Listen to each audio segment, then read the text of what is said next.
Okay, I think we're live. How is it going? What's up, everyone? See, it says it on the screen. What's up, everyone? Let me just do this thing right quick that I always have to do with my stream. Is to wait for it. There we go. Got it. It's because I start the stream. I have my own stream in the background so that I can read your chats. And then when I come on with audio and it messes me up because I hear it. Messes me right up. We got Mel and Steve right off the bat. Because why not? Why not, I say?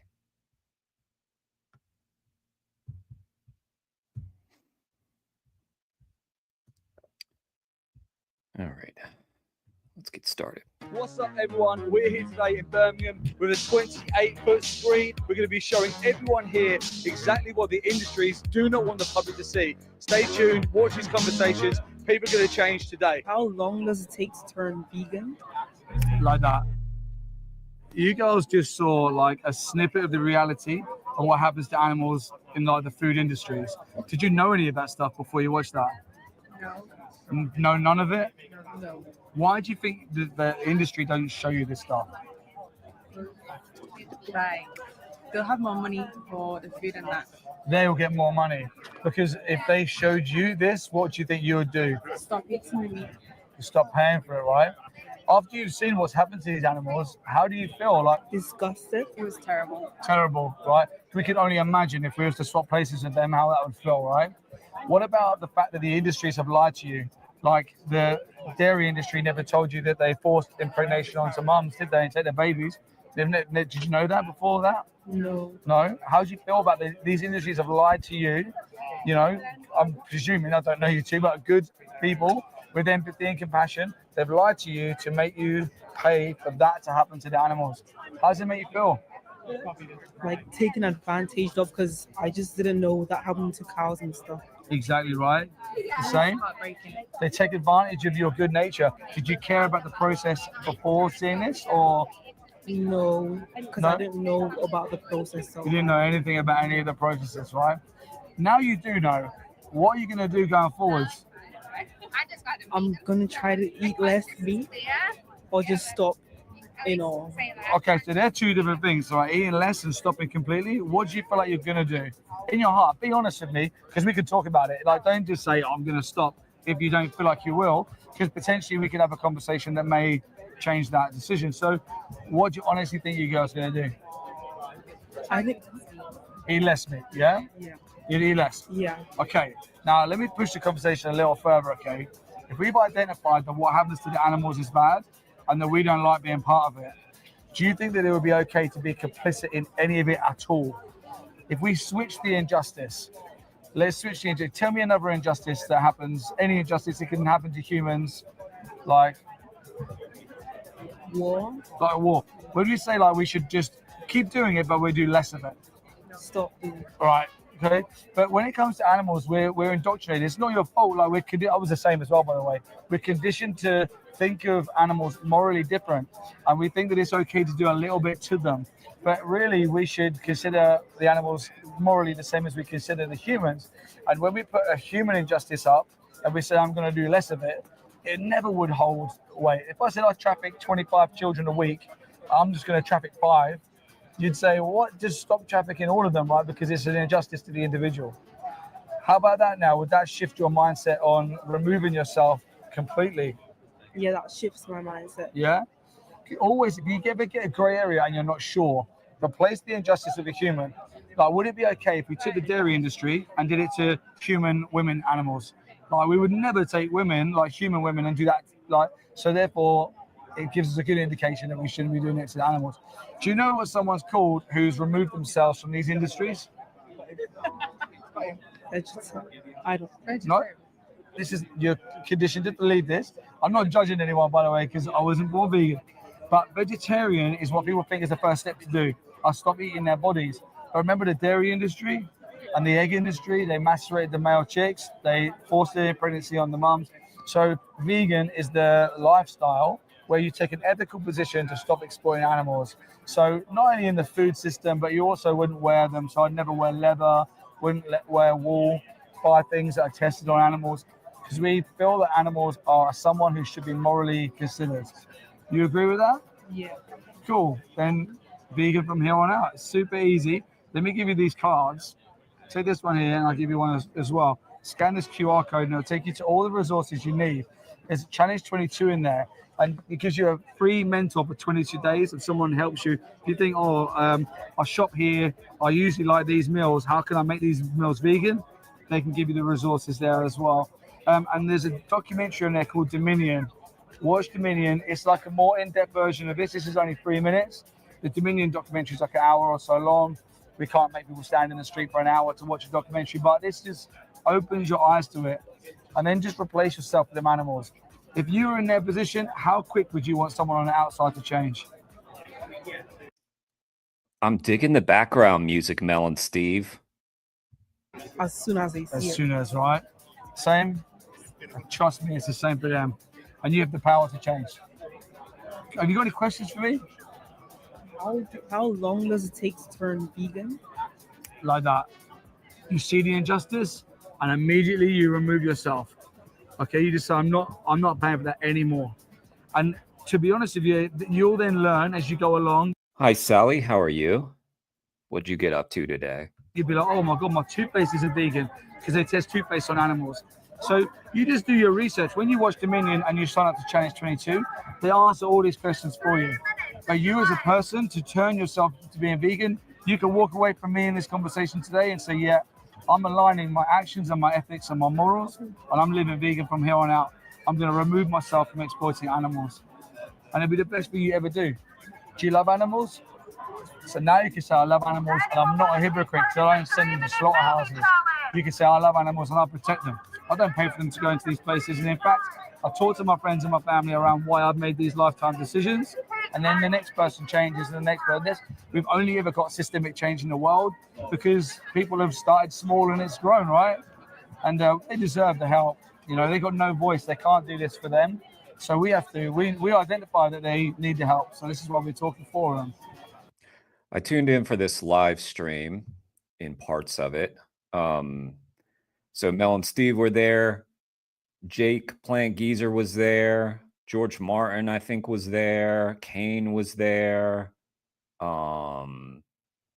It was a lot of people that I recognized. Alex Activism was doing the live stream. I'm going to show some Alex Activism later in this stream. I just want to make sure there's like more people in the stream before I feature his channel, though. But he's put out some cool stuff recently too, with some little shorts and stuff. So we'll check it out. And yeah, thank you to all those activists who took part in this We the Free event. Pretty badass. Any other questions? Good question. Any other questions? Do you ever get like withdrawals? Because like sometimes it's hard to let go of those type of foods when you've grown up eating. A great question. Do you know what? No one ever really gives me questions, so I really appreciate your questions. And there's one thing, right? This will blow your mind as well. It wasn't on there. Dairy What's up, Freedom Fighter? products, right? So cows are mammals, right? We're mammals. So in cow's milk, there's an enzyme called casomorphine. And that enzyme is designed to bond the baby calf to the mum. So as soon as the baby calf starts drinking the milk, they keep coming back because they want the milk because it makes them grow, and it's a mother and child bond. As another mammal, when we drink cow's milk or we eat cheese or we have crisps with cow's milk, like milk powder in, you can become addicted to this casomorphine.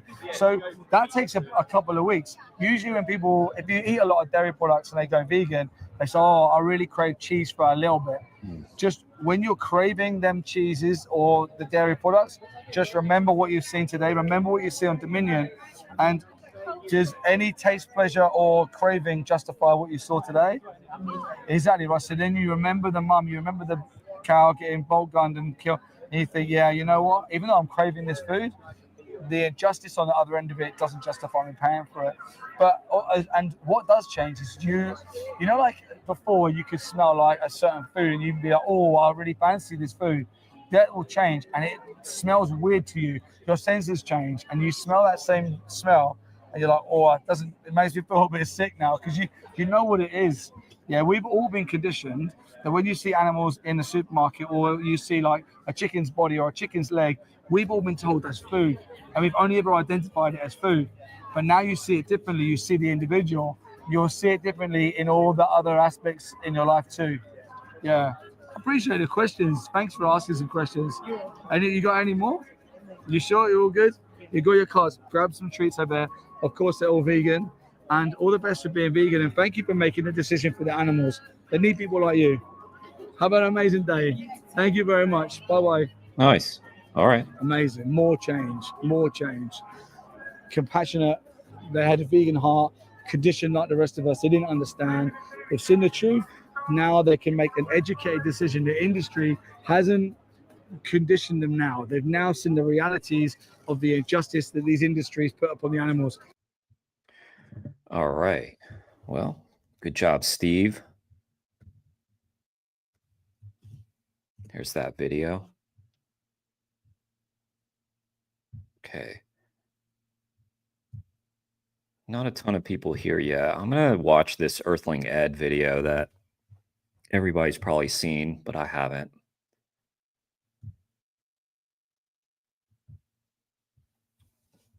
I just want to see what he's up to. What are you up to, Ed? What are you doing?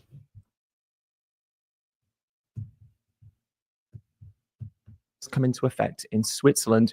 So a new law has just come into effect in Switzerland, which changes how certain animal products must be labeled. And importantly, it states that certain animal products that come from animals that have gone through certain procedures, those procedures must be listed on the animal products in question. The point of this new law is to increase transparency for consumers and to highlight which animal products contain some of the worst forms of animal cruelty found in animal farming. A lot of vegan organizations and vegans online have been very supportive of this new labeling law and championing it as something that's progressive and ultimately very positive. However, is there another side to this that needs to be explored as well? And perhaps should we be more cautious as a community around the support that we are giving this new law? This is the Disclosure Podcast. Hello and welcome to the Disclosure Podcast. If you enjoy this episode, then please. So let's talk about these new labeling laws that have been introduced in Switzerland. They were introduced in July this year, but there's a 2-year transitional period. So as far as I understand it, these labels haven't been updated yet. I tried to find an example of these labels in a supermarket in Switzerland or in a business in Switzerland, but they don't seem to be there yet because there's this transitional period, which is there to give these companies and these retailers enough chance to update their supply chains or to find out if these practices that are now needing to come with a written label are being carried out in their supply chain so that they can update their packaging and I suppose deal with the practical aspects of what this change will mean for businesses in Switzerland. So as far as I understand it, we don't yet have any photographs or any images which show exactly how this will look on packaging, but we do have a good idea of what it needs to involve on packaging. So essentially, these new laws have been introduced, which are there to try and increase transparency for consumers in Switzerland. That's the idea anyway. And for example, I'll read out exactly what this law states. Essentially, if any animal products come from systems that use the practices I'm just about to describe, it needs to say so on the packaging for those animal products. So cattle, in the case of beef and milk, the packaging would need to state if castration or dehorning occurred without anesthetic. In the case of pig and pork products, castration, tail docking, or teeth clipping without pain relief. Chickens, both meat and eggs, beak clipping without anesthetic. Cows, dehorning without pain relief. Frogs, legs removal without anesthetic. When I read that for the first time, I was shocked. I mean, if you'd asked me before I came across this, if anesthetic would need to be involved, I would have presumed no, because surely the frogs have been killed. I mean, if you're taking the legs off them, they're not going to survive. So surely they'd be killed before the legs are removed from them. But apparently that's not necessarily the case. And it's actually widespread for frogs to have their legs removed while they're alive and then they're just discarded to die. What the fuck, Ed? Damn it. Did I need to know that? I guess I did. Now I know more about things that we do to animals. Somehow the list just keeps on growing and growing and growing. I don't know how that is. Eventually, you got to reach the end, right? Sometimes being a vegan means you come across things which just really reaffirm to you how terrible the situation is. I mean, what are we doing as a species? What are we doing as a species where we even need to where we even need to try and stop people from pulling the legs off live frogs without anesthetic. I mean, it shouldn't be happening at all. And at the very, very, very least, you'd think the frogs would have been killed beforehand. And actually, there's something quite disturbing about this, which is they're not even saying, oh, the law is that you have to kill the frogs before you remove their legs. This new piece of legislation is just saying that consumers should know if anesthetic was used on these live frogs as their legs were removed. I mean, when you think about it that way, the idea that this law is helpful for frogs at least becomes a little bit suspect to me, because surely at a bare minimum it should be stop the live dismemberment of frogs. That would at least be the most basic minimum you would imagine, because pain. Okay, yes, but if people see that, then they'll have the same reaction that you're having, right, Ed? I mean, some people will. They'll be like, huh? They're pulling the legs off of live frogs? So I still feel like we're in net win territory. Painkillers and pain relief. I don't know how long they're alive for, but they might not feel pain. But does that take away emotional suffering? Does that take away fear and anxiety and terror? I'm not so sure if it does, right? I mean, you could give someone anesthetic, but if they're still conscious, What's up, Felix? How are you doing today? if their legs have been removed and they're dying, bleeding to death, that's still not a humane experience. It's still not a kind of compassionate experience. So I do think it's quite interesting with the frog example, because to me, that clearly shows that the idea that this labeling is all-encompassing of animal cruelty and suffering. But that's just clearly not the case, is it? Because even with this progressive or so-called progressive labeling, people in Switzerland can buy frogs' legs, and they only have to be informed if those frog legs came from frogs who were dismembered without anesthetic. What are we doing? Yes, but I mean, if people, I mean, this is going to raise awareness of that. Like, I didn't know. I'm not shocked. I'm not shocked, Ed, but you know, I didn't know that they were pulling the legs off of live frogs. And now I know, thanks to this law. So isn't that still good? I mean, I realize it's not perfect, but why are we criticizing a step in the right direction? How repugnant, how repulsive, how clearly wrong is that? I find myself so disappointed. And I've been vegan now for a decade, but you still come across things that shock you, which is mind blowing, because you presume that after 10 years of being in this community, of living with an awareness around all the terrible things that are happening to animals, you'd think you'd have a good grasp of all of these things. And yet you still find things that just completely. Like I just said, Ed, you know, I thought I'd reach the end of the list eventually. 7 years in. Probably going on 8 now. Yeah, getting close to 8. Shock you in the worst way. Just fill your stomach with this pit of disappointment. And so when I read that, I was like, why is this even something that needs to be on a label? Surely this is just redundant. And then I looked into it and I was like, actually, this isn't redundant necessarily, because. What's up, Tamara? I know. What the beep? What the, yeah. Absolutely. Frogs are dismembered while alive. I mean, how awful. And the final thing that needs to be noted on labels is for foie gras, which is if the foie gras comes from force-fed ducks or geese. Now, what's interesting is force feeding is banned in Switzerland, but of course, imports from places like France still mean that people in Switzerland can buy foie gras that comes from animals. I thought that all foie gras came from force-fed geese. Also, were force-fed. Much like in the UK, we have banned foie gras farming and we have banned fur farming in the UK. They've been banned for a long, long time, and yet we can still import them, which is kind of completely nonsensical. It's the same with gestation crates for pigs. They're outlawed in the UK. And while I don't often find myself siding with animal farmers, I do actually find myself siding with them in this example, because animal farmers in Britain will often say, well, why is it fair that we have these laws imposed on us, but then retailers or businesses can just import these products from abroad where these laws are allowed? And in essence, what we're saying is these things are so terrible that they need to be outlawed, but they're not so terrible that we can't import them and consume them that way instead. And it just doesn't make any sense at all. And that's one of those examples where I kind of go, these farmers here in the UK have got a pretty good point. I mean, why do they have these laws applied to them? But apparently for the wider society, this isn't enough of a problem. Yeah, but fuck them. Who cares? Problem that we should stop buying them, or that we shouldn't be allowed to buy them, that retailers shouldn't be legally allowed to stock them. It doesn't make any sense at all. I suppose what's interesting about the examples that I've just listed, the ones that this Swiss law pertains to and involves, these things aren't allowed in Switzerland. So actually, these processes are not ones that occur in Switzerland, or at least shouldn't be occurring in Switzerland. And I think that opens up a really interesting question, which is what's the motivation behind these laws then? Now, before I get into that, I do want to stress something, which is it is important that we as a community look at things and find positivity in things, and we look at new laws and we say, wow, okay, that's good for this reason and that reason, and we should find positive things where they are. But I do also think that we have to be cautious and mindful that we don't overstate the positivity of something, or that we don't misrepresent something. Now, the reason I say misrepresent something is because there has been a lot of conversation online from vegan outlets, vegans in general, sort of talking about these laws. And I think that some of the ways that we've approached this conversation has overstated what these laws are. For example, I'm going to read you just a quote from one such outlet. It doesn't really matter who it is, because it's not their fault necessarily. This is just kind of a general overview of how this law has been covered, let's say. But I just thought it kind of summarized quite nicely. I say nicely, I think it summarizes well maybe the point I'm trying to make here, which is that we've got to be careful with how we word this and how we sort of say that the law is and what it means. So, for example, this particular outlet said, the Swiss government has approved new labeling laws that mandate businesses to declare if the meat and dairy products they're selling are linked to animal suffering. So all animal products then. Every Yeah, good point. That was poorly worded. single one of them, right? Because all meat and dairy products are linked to animal suffering. So therefore, every single one must contain a written statement saying that this product contains animal suffering. But that's not what's happening. We've gone through the examples, and these examples are the absolute worst things you could think of. Castrating pigs without anesthetic. I mean, it's so deplorable. So it's not that this labeling means that all products now have to carry this label saying that they contain animal suffering. It's actually a select few. And it's about things that are just the absolute worst. I mean, factory farming and intensive farming is absolutely despicable and awful. But even within systems of factory farming, there are some things that take it that next level, that go that step beyond, like dismembering frogs or dehorning cattle without any pain relief. So this isn't the case. It's not that all meat and dairy products, or it's not that businesses are being mandated to declare animal suffering. It's the absolute worst of the worst of the worst of the worst have to declare. What's up, Jake? Nice to see you. Jake, how'd it go earlier? Jake was at a slaughterhouse earlier.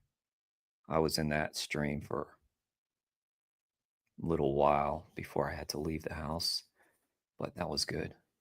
Thanks for being out there. 6 things, have to go through sort of a list of 6 or 7 requirements to make sure their animal products don't come from these systems or don't have these practices inflicted on animals within them. And I'm not criticizing the way that's been reported by these organizations in a way that is meant to reflect badly on these organizations now who've reported on it in this way.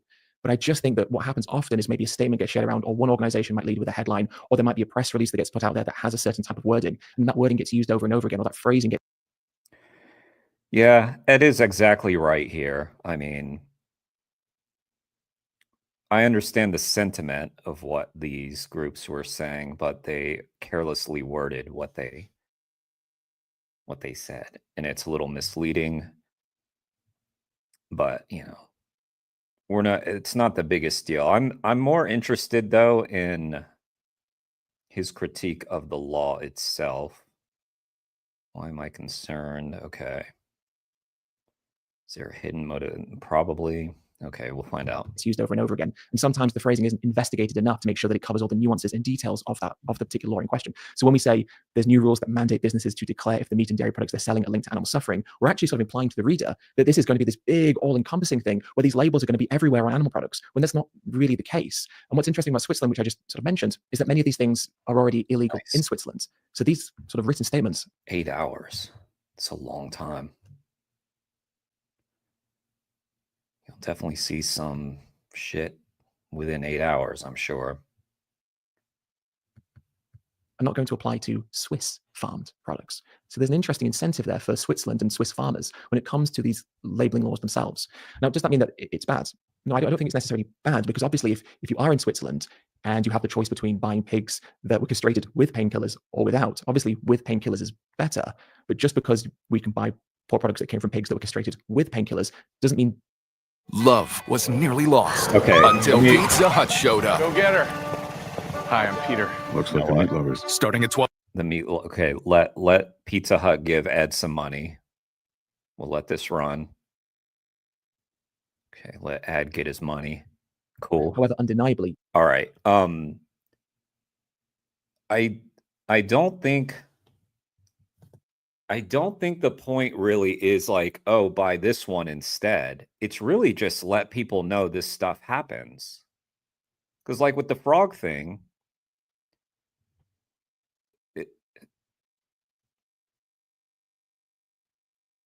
the frog thing is insane. Like they're saying this product contains frog legs that were removed without anesthetics, meaning that any kind of intelligent person, and I know there's not a lot of them out there, I know that, but we've got to start with intelligent people, right? So the intelligent people are going to be like, oh, wait, okay, maybe they're holding 2 products, right? And one has the label, one doesn't have the label. I doubt it works this way, but maybe it works this way where there's like frog legs here, frog legs there. They're going to be like, wait, this one was removed without anesthetic. This one, they gave the frogs some anesthetics and they were still alive when they took their legs off. That sounds horrible too. Wait, maybe I'll put them both down.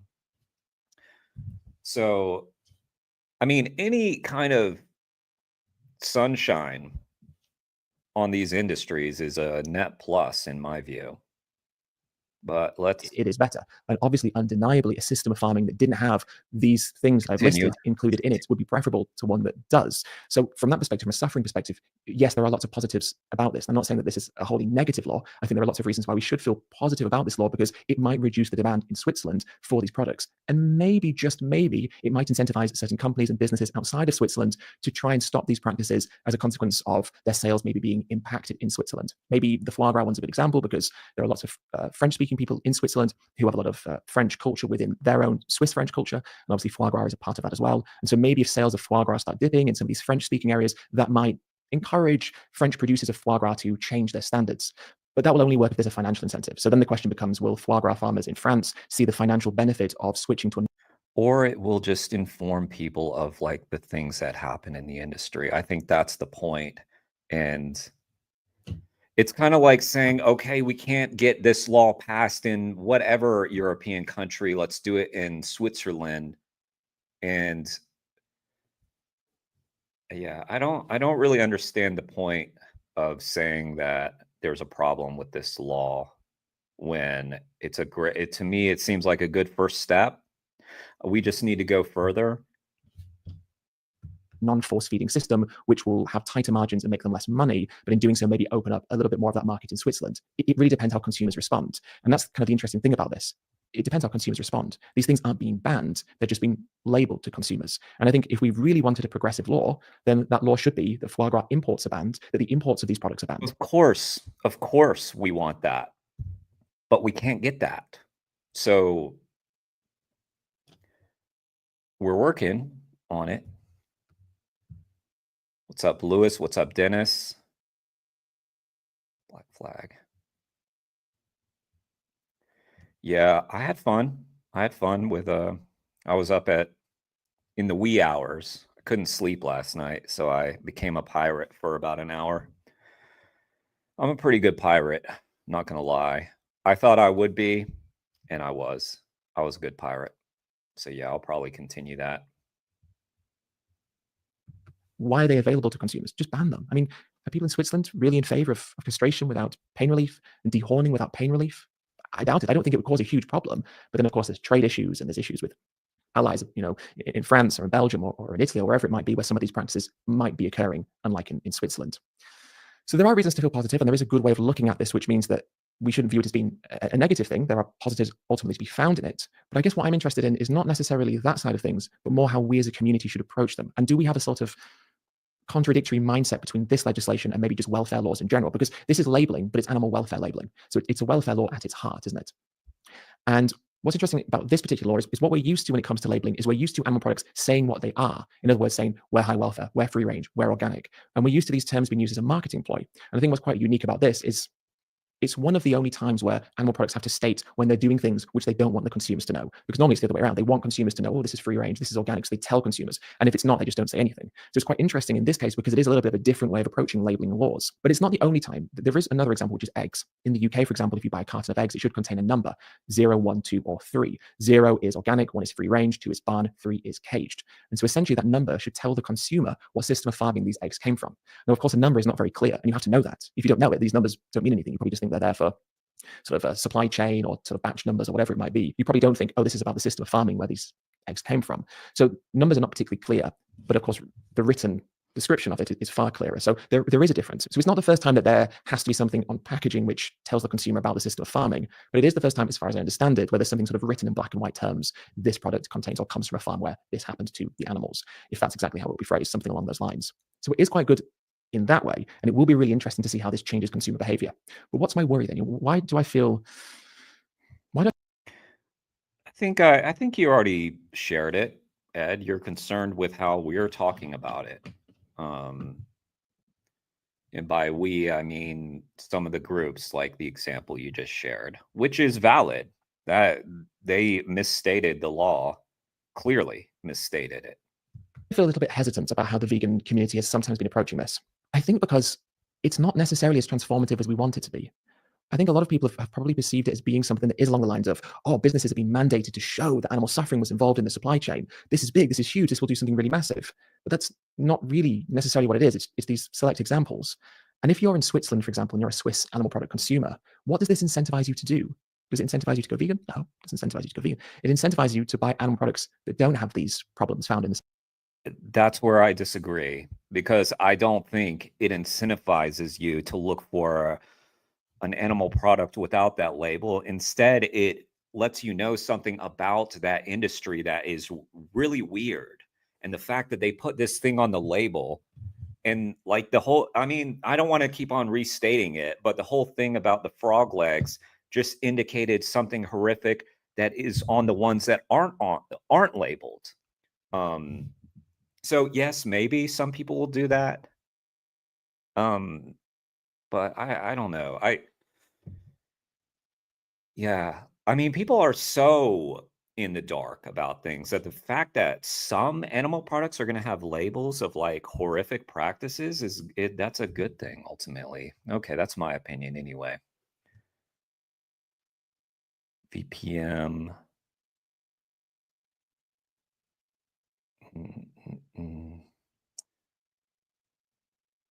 Not sure. We just spoke today. Mary was in my Cyberpunk stream last night. So Mary's around. Jason, how you doing? Nice to see you. Dennis, yes, I will play it again, I think. The pirate game. Alicia learning about shrimp eye stalking and frogs' legs being ripped off whilst alive blew my mind. Yeah. I think Mary's fine. She was in my stream last night. Supply chain, which would be. This is a little early for Mary. This stream. Mary tends to be a sort of evening viewer. Like sort of. It's not quite the evening. Swiss animal products. This is a nationalistic piece of legislation, which at its core is there for Mary in her time zone. To incentivize consumers to buy Swiss animal products. It's kind of like the red tractor label in the UK. Now, as a vegan community, we think the red tractor label is terrible, and it is. But why is it terrible? Well, it's terrible because it's welfare washing, because it's trying to convince consumers that these products are ethical when they're not, and because it doesn't really mean anything. I mean, the red tractor laws, by and large, are just the legal requirements. So essentially, when you see a red tractor logo on a piece of meat in the UK, it's essentially telling you two things: that animal product came from an animal raised and slaughtered in the UK, and that animal was raised to legal standards. That's more or less what it's telling you. There might be some small discrepancies and nuances, but fundamentally, the core of red tractor legislation is just government legislation anyway. So it doesn't really mean anything. But then if these labels that will be on Swiss animal products are about alerting consumers to products that were imported from abroad, and as a consequence are incentivizing people to buy Swiss-produced products because those Swiss-produced products by law can't contain the things that will be listed on the label, is it not essentially doing something similar to Red Tractor, which is trying to get consumers to buy the animal products produced in that country? And if we think that Red Tractor is terrible, why don't we think this is something we should view a bit more skeptically? They don't believe how toxic this is. If you're still using plastic or wooden cutting board, you need to hear this. We might say, well, the reason is because it's good that it's written down as a statement. And yes, that does separate it and it does make it better to a red tractor label. But the red tractor label, if you look at it in this way, will tell you something similar. The red tractor label also tells you that that animal product came from an animal who wasn't castrated without pain relief. Because actually castration in pigs in the UK is not common practice. We slaughtered them a little bit earlier. The reason that pigs are castrated is because of something called boar taint, which taints the meat and makes it not very appetizing for a consumer. So in many countries, they castrate the pigs to stop this boar taint from happening. But in the UK, we slaughter them a little earlier so as to avoid the castration and the boar taint. So if you're buying red tractor British pork products, then you're also buying products that came from pigs who didn't have to go through castration without pain relief or anesthetic. And I think Thank you so much for the donation, B. Dot. And by the way, thank you to Puka the Clown, who I feel like we knew who that was, but they tipped me off stream the other day. Very, very, very appreciative of Puka the Clown. And B. Dot asked me, what are my thoughts on Gary Yourofsky's return to activism? Very happy that he's back. Gary is a great activist, has turned so many people vegan. And beyond vegan, what I notice more is that Gary has turned people activist, so I think even when we talk about Gary Yourofsky has turned X amount of people vegan, we forget to mention that so many activists that we know went to activism because of Gary. And I know there are two people that have appeared on my channel that went vegan because of Gary Yourofsky and are now some of the best activists that I know. So very, very cool. And glad to have Gary Yourofsky back. And he's doing great stuff. He's, you know, he's got that, you know, I know he came back for Sasha, that sanctuary that he volunteers at and has volunteered at for many years. He's raised a ton of money for them, I'm sure, because every time he appears on someone's channel, they're doing a fundraiser for Sasha. So that's a lot of money that went to that sanctuary. So, I mean, I guess a good question to ask would be like, how does Sasha feel about Gary returning to activism? They must be thrilled.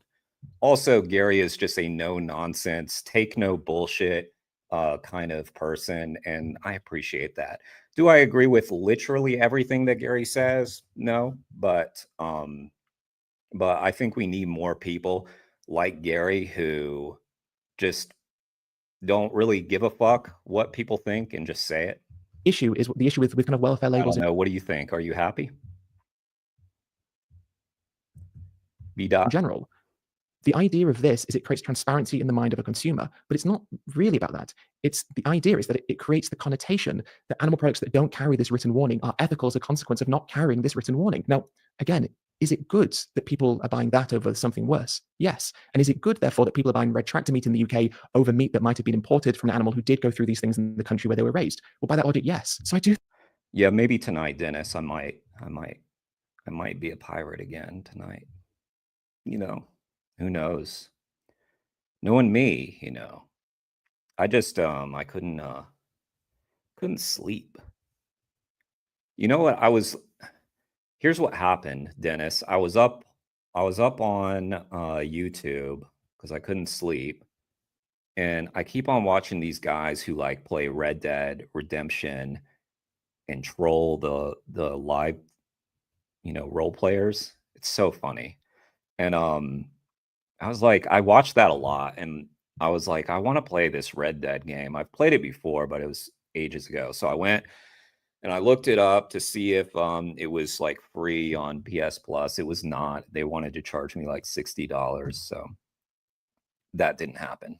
So anyway, that's when I was like, oh yeah, I forgot I downloaded this pirate game. Let's try it out. So I know that was a riveting story, but yes.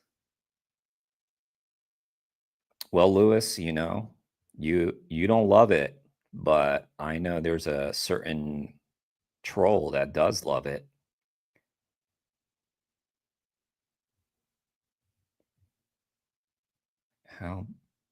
Has did a great interview with Gary about a week ago. Check it out. Yeah, he did. Yeah, Gary's doing the rounds for sure. It's pretty cool. I also appreciate that about Gary, that he's appearing on all the channels. Like pretty much anybody that asks Gary, he will appear. So I mean, especially for like new channels, like how appreciated is that? The vegan plant, what's up? I love you too, Lewis. Maybe I can get you to love it, Lewis. Watch my pirate stream from last night if you're bored. Just check out what a great pirate I was. Gary and VPM tomorrow? Nice. Oh, that's cool. I do think we have to be somewhat cautious about how we're approaching this, because I don't want us as a community to fall into the trap of reaffirming perhaps the more dangerous consequence of this labeling law. It's a movement in the right direction, but it's a movement in the right direction that's not necessarily coming because of a view of trying to protect animals, but a view of trying to push Swiss animal farming. Now you might say, well, Ed, why are they doing this? And I think there is a really interesting reason why they might be doing this. There was a referendum that took place in Switzerland back in 2022, I believe. In Switzerland, they have something called direct democracy.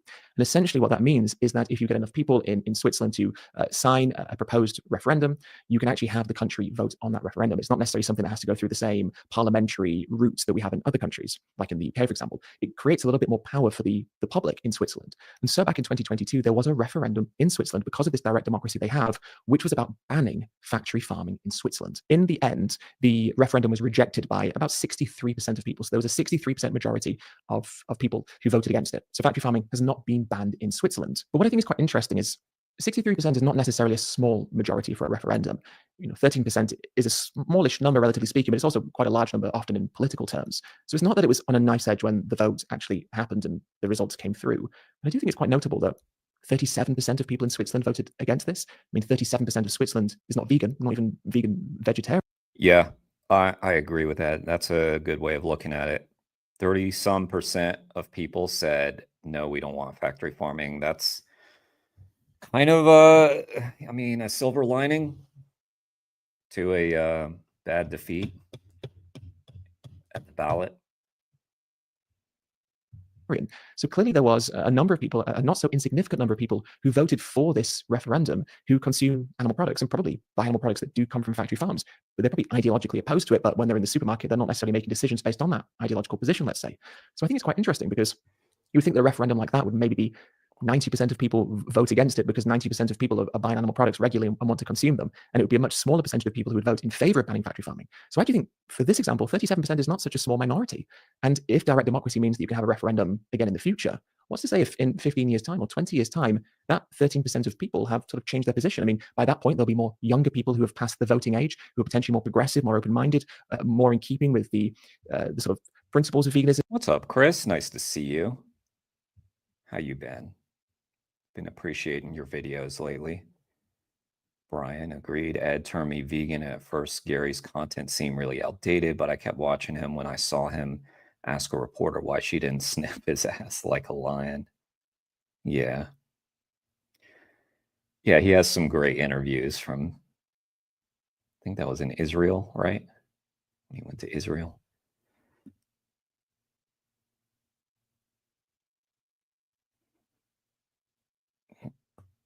All right. Well, we'll race, Dennis. We'll see if you can platinum whatever that means. I don't know what that means, but I'll try to platinum the pirate game. Yeah, I'll try to do that. Maybe there are more open-minded to animal rights or even just the environmental stuff. There's a lot that can happen in 10, 15, 20 years, which might take that 13% majority and flip it. And if you're a Swiss animal farmer or you're the Swiss agricultural industry or the Swiss government, and animal products are a big part of the economy, and there are lots of lobbying efforts and there's lots of ties related to governments and agriculture like there are in countries all over the world, perhaps this referendum was a bit of a warning. Not because it's changed anything right now, but because maybe in 10, 15, 20 years, it could change. And if you're an animal rights organization in Switzerland, this is a really great incentive for you to say there's actually something here that we can go for. And if we push this and we keep pushing factory farming and we keep doing exposés and we keep releasing footage and we keep showing people and we keep the pressure up, maybe we can change that 13% of people over the course of a decade or two. So if this referendum has happened like it has. Yeah. I mean, you lose forward, I mean, when you're trying to create big societal change, you should expect to not have everything happen right away. I mean, it's disappointing, but you shouldn't be shocked that these referendums failed. Just like in Denver, I think I could be wrong. Don't quote me on this, but I want to say that the ballot measures in Denver to ban fur and to ban slaughterhouses, which would be that one slaughterhouse in Denver, failed by about the same margin, I want to say.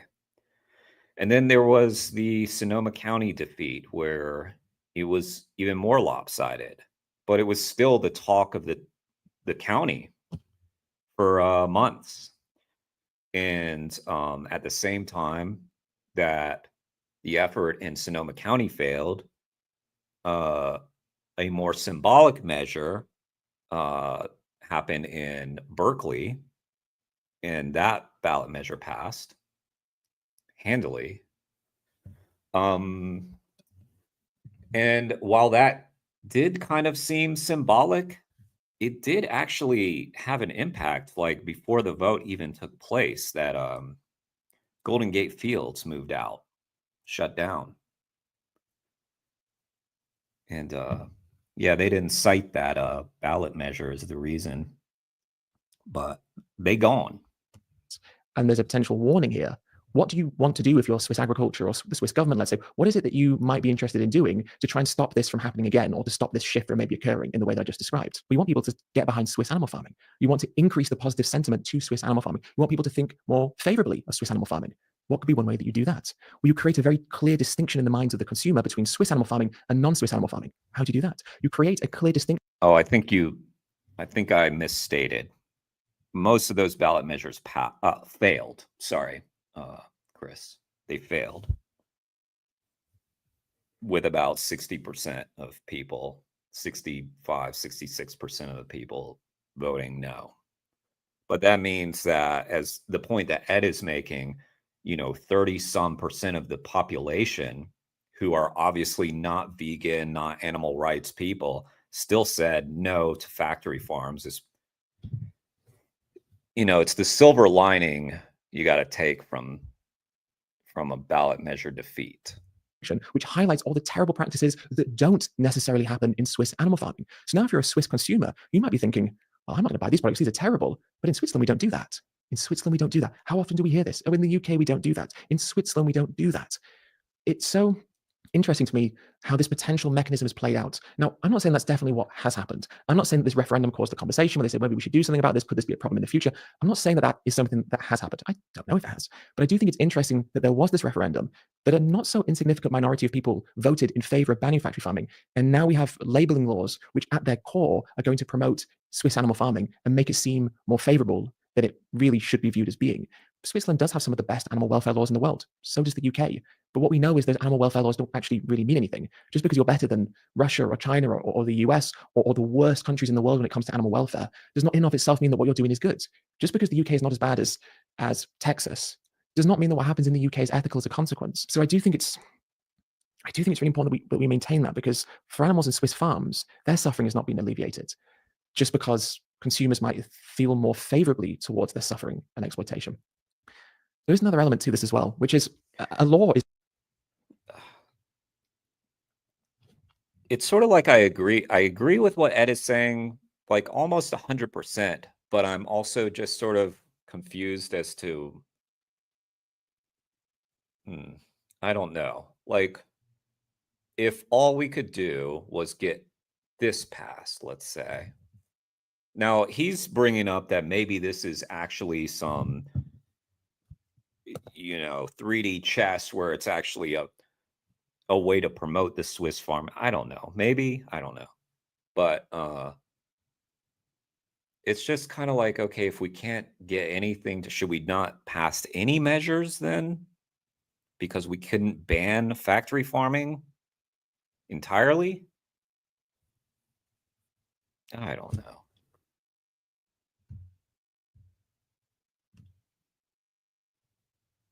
Oh, okay. Gotcha, Chris.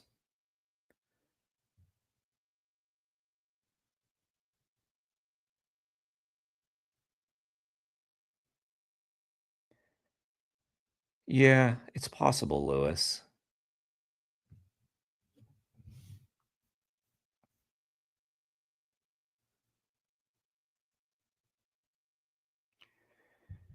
Yeah.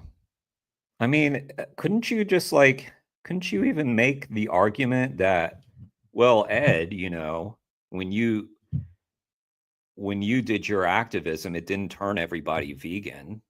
It didn't turn everybody vegan. So, I mean, that's not good enough.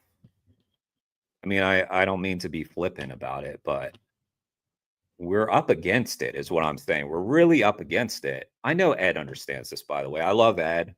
This is a very mild criticism, but this is a 40-minute video. I mean, this is a pretty long-winded way of saying that. I mean, here's the title: Has Switzerland tricked the vegan community? Well, like I said, yeah, maybe the way that those groups phrased it, like they'll have to require that they label their cruelty. It's technically true, but yeah, like I mean, they should all have to label their cruelty then, of course, not just these few practices. I don't know. I feel like this also could have been said fewer words. It's only as good as its enforcement. And to find out about the enforcement of such a law, I think it's interesting to maybe compare it to another labeling requirement that has existed in Switzerland, I think, since 2013. And those labeling laws are about the species of animal and the origin of those animals. So when you're buying a fur item, you should be told what the species is and where the animal came from. So this law was looked into. And what was interesting is the Federal Food Safety and Veterinary Office did some inspections. And what they found is that there was a 79% rate of non-compliance. 79, so nearly 80%.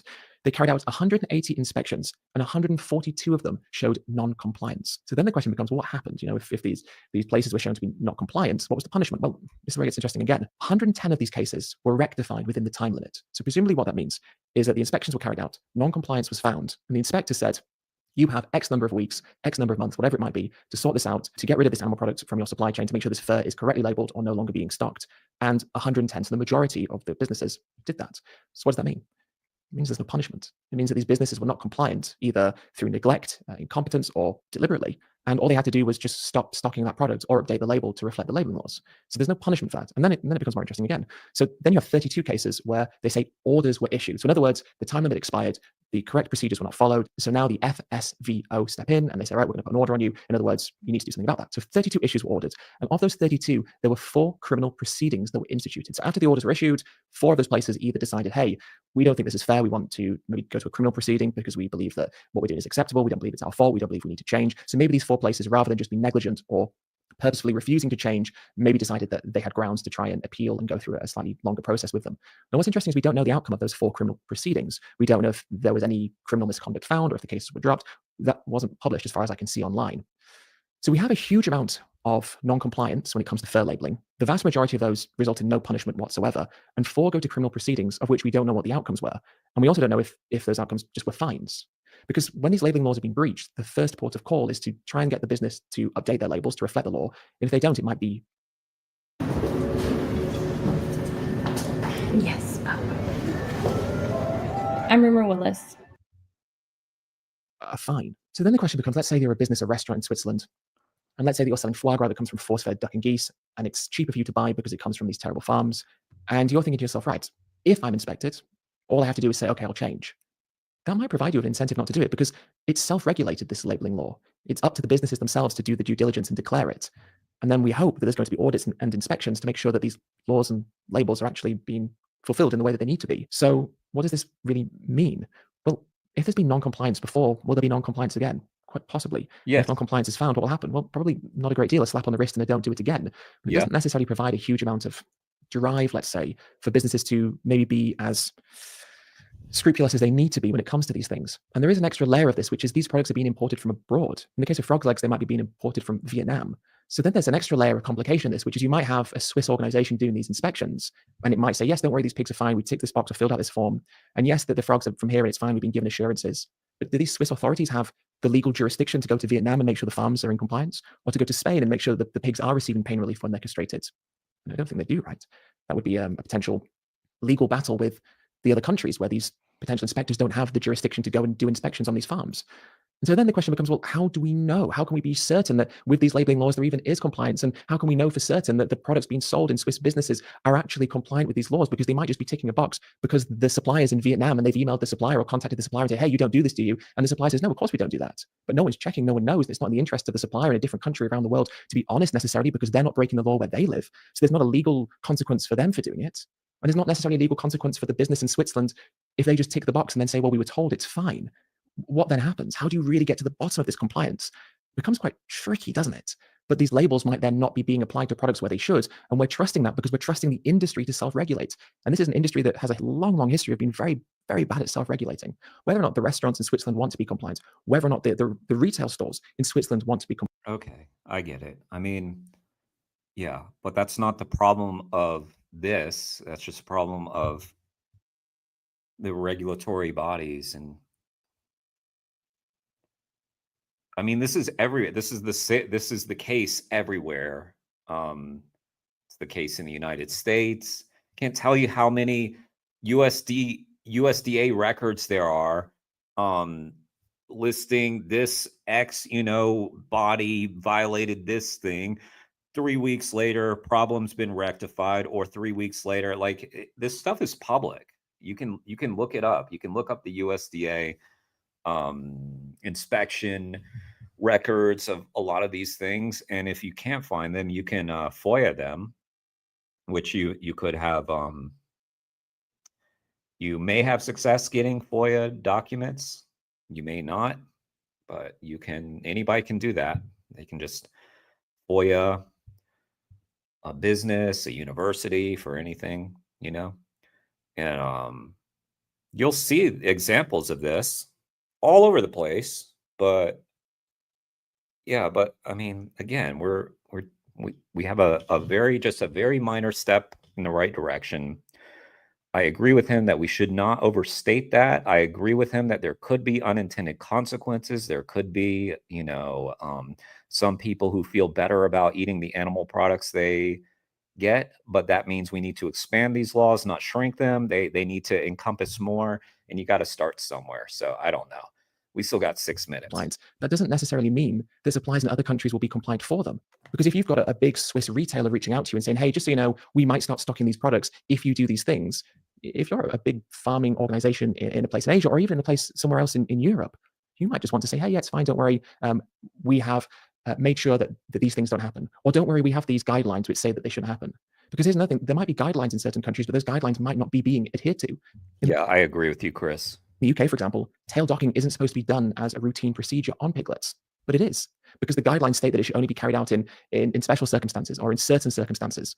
It just means it's being carried out all the time because it's not being made illegal. I know that might all sound a little bit negative, and I don't mean it to be. I do think these laws are good, and I do think this labeling is important, and I am really interested to see if it pushes the dial, if it maybe changes consumer habits, because if it does, that's great, and it's important to know. My apprehension is more about how we are representing them, generally speaking, and if we might be overstating them. And from the perspective of veganism, what I think is interesting is the high court. I gotta say, I think Ed's padding his videos. He's sort of repeating himself. We sort of got that point. In Switzerland has just ruled, or recently ruled, that vegan products can't be labeled as being chickens. You can't say vegan chicken, or vegan beef, or vegan pork, which is a really regressive. And no hate. I mean, if he needs to make a 40-minute video for a certain number of ads to play or whatever it is, power to you, Ed. I want you rich, because I know that money's going to a good place. Way of viewing food labeling. So on the one hand, we want to increase transparency for consumers, but then on the other hand, we don't want consumers to be able to buy a product that says vegan chicken or vegan beef. And what's interesting about that is studies have shown that when products aren't allowed to use words like chicken and beef when they're plant-based, it actually confuses consumers more. I mean, the point of these words is to create an idea in the mind of the consumer about what the product is. The reason we say vegan chicken is so that a consumer thinks, this is a plant-based version of chicken, so I can cook with it like I would animal chicken. Or if this is vegan beef, I can think of this in the same way that I might do beef and marinate it and cook it and use it in the same recipes that I would beef. That's the point of those labels, is to allow the consumer to know what they're buying. And studies show that when you deny that to consumers, it actually increases consumer confusion. And so that's not increasing transparency for consumers. So you have this sort of contradiction where it's like, this labeling law for these animal products is to help consumers make more ethical choices and to increase transparency because we care about consumers. But at the same time, we also have a law that bans plant-based companies from using words like chicken and beef. Over 8,000 men have permanently broken free from the P word by watching one single video training that you can actually watch by clicking the link below. But I want to give you 2 reasons. That's a contradiction. So why is there a contradiction there? Is it to try and stifle vegan products? Well, why would you want to do that? Why would Switzerland want to stop vegan products from being as competitive in the marketplace, especially for a company like Planted, which is a Swiss plant-based food company? If you're trying to stop a Swiss plant-based food company. Yeah, Gary Francione has done that. He's also spent a lot of time attacking vegans online. Not the biggest fan. I guess he's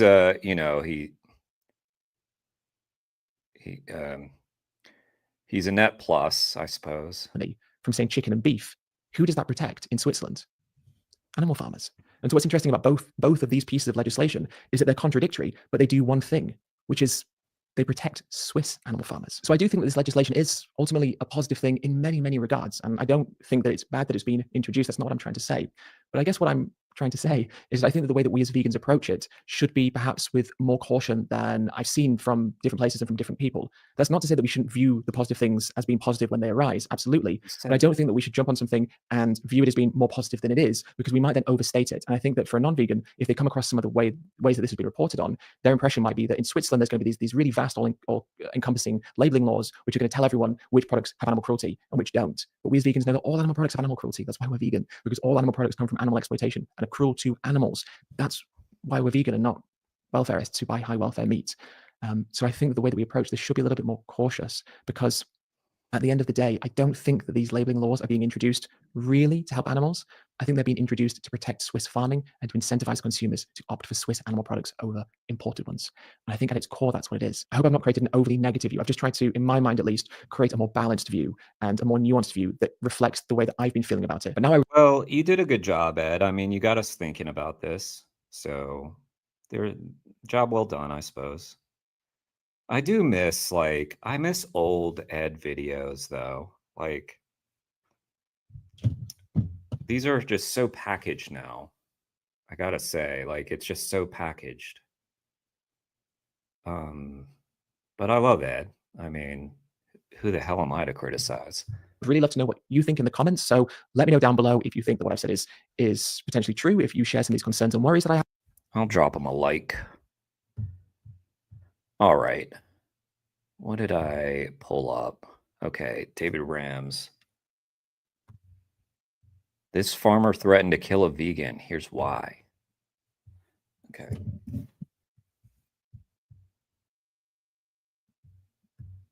Yeah, I've been in a squabble with Gary as well. Which is fine. I shouldn't criticize, but I mean, I just think that, well, yeah, I should. Yeah, I should. What's up, Tessa? This guy sent a death threat to a vegan activist. Okay, here's the thing about Gary. Gary had this whole tone with me that was had you been part of the movement for decades, you'd know that blah blah. And it was just, he had this kind of vibe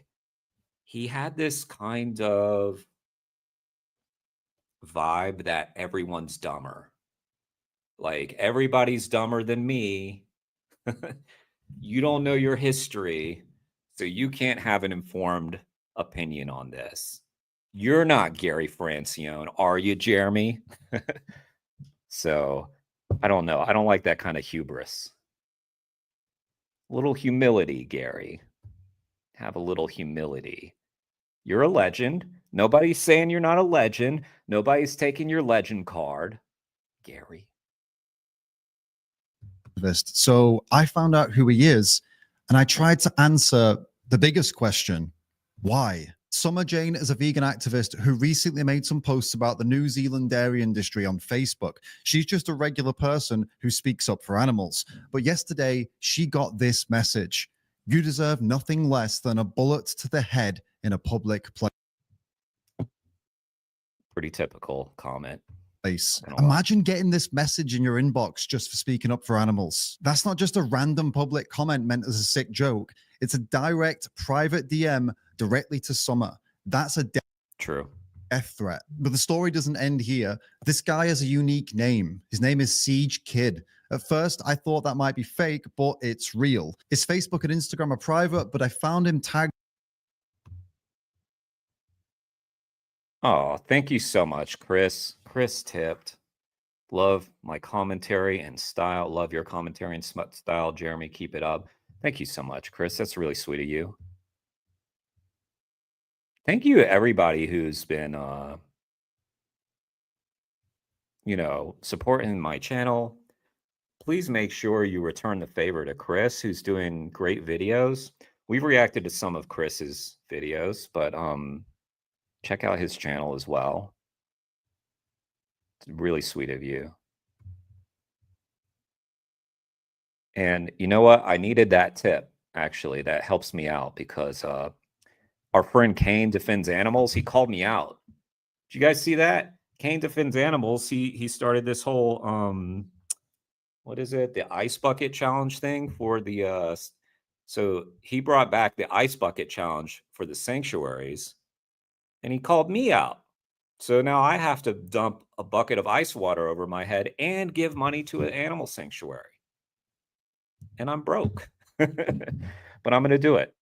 So, by the way, Kane, I'm just waiting on the person that I plan to nominate to confirm that it's okay for me to nominate them. That's all. I just want them to be cool with it. And then as soon as that happens, you're going to see me dripping with ice water on my back porch in tears, huddled up, cursing your name and questioning why I ever befriended you in the first place, Kane. But yeah. But thank you, Chris. That's going to help. I needed that. In a Christmas photo, and it's sunny because he lives in New Zealand, where Summer, our activist, also lives, making this threat even more concerning. But we're not done yet. Digging deeper, I found Siege Kid active on lots of farming pages on Facebook, so it seems our little criminal is connected to animal farming in one way or another. Something else I discovered about him was really shocking, and it left me asking a big question about his nasty message, but more on that later.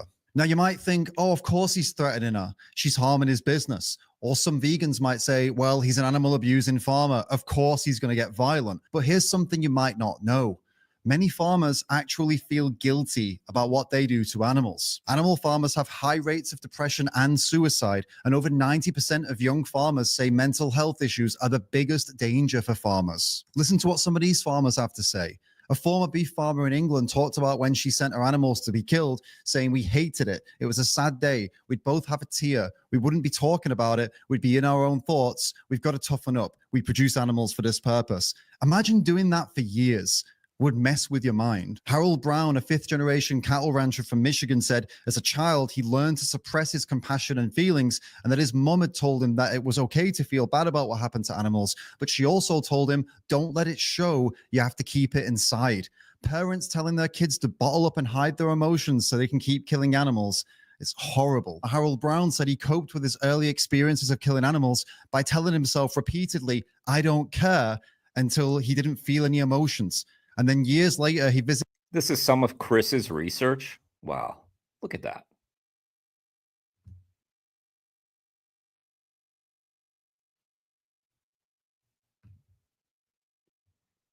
That's pretty cool. Let me just make sure. Hang on a sec.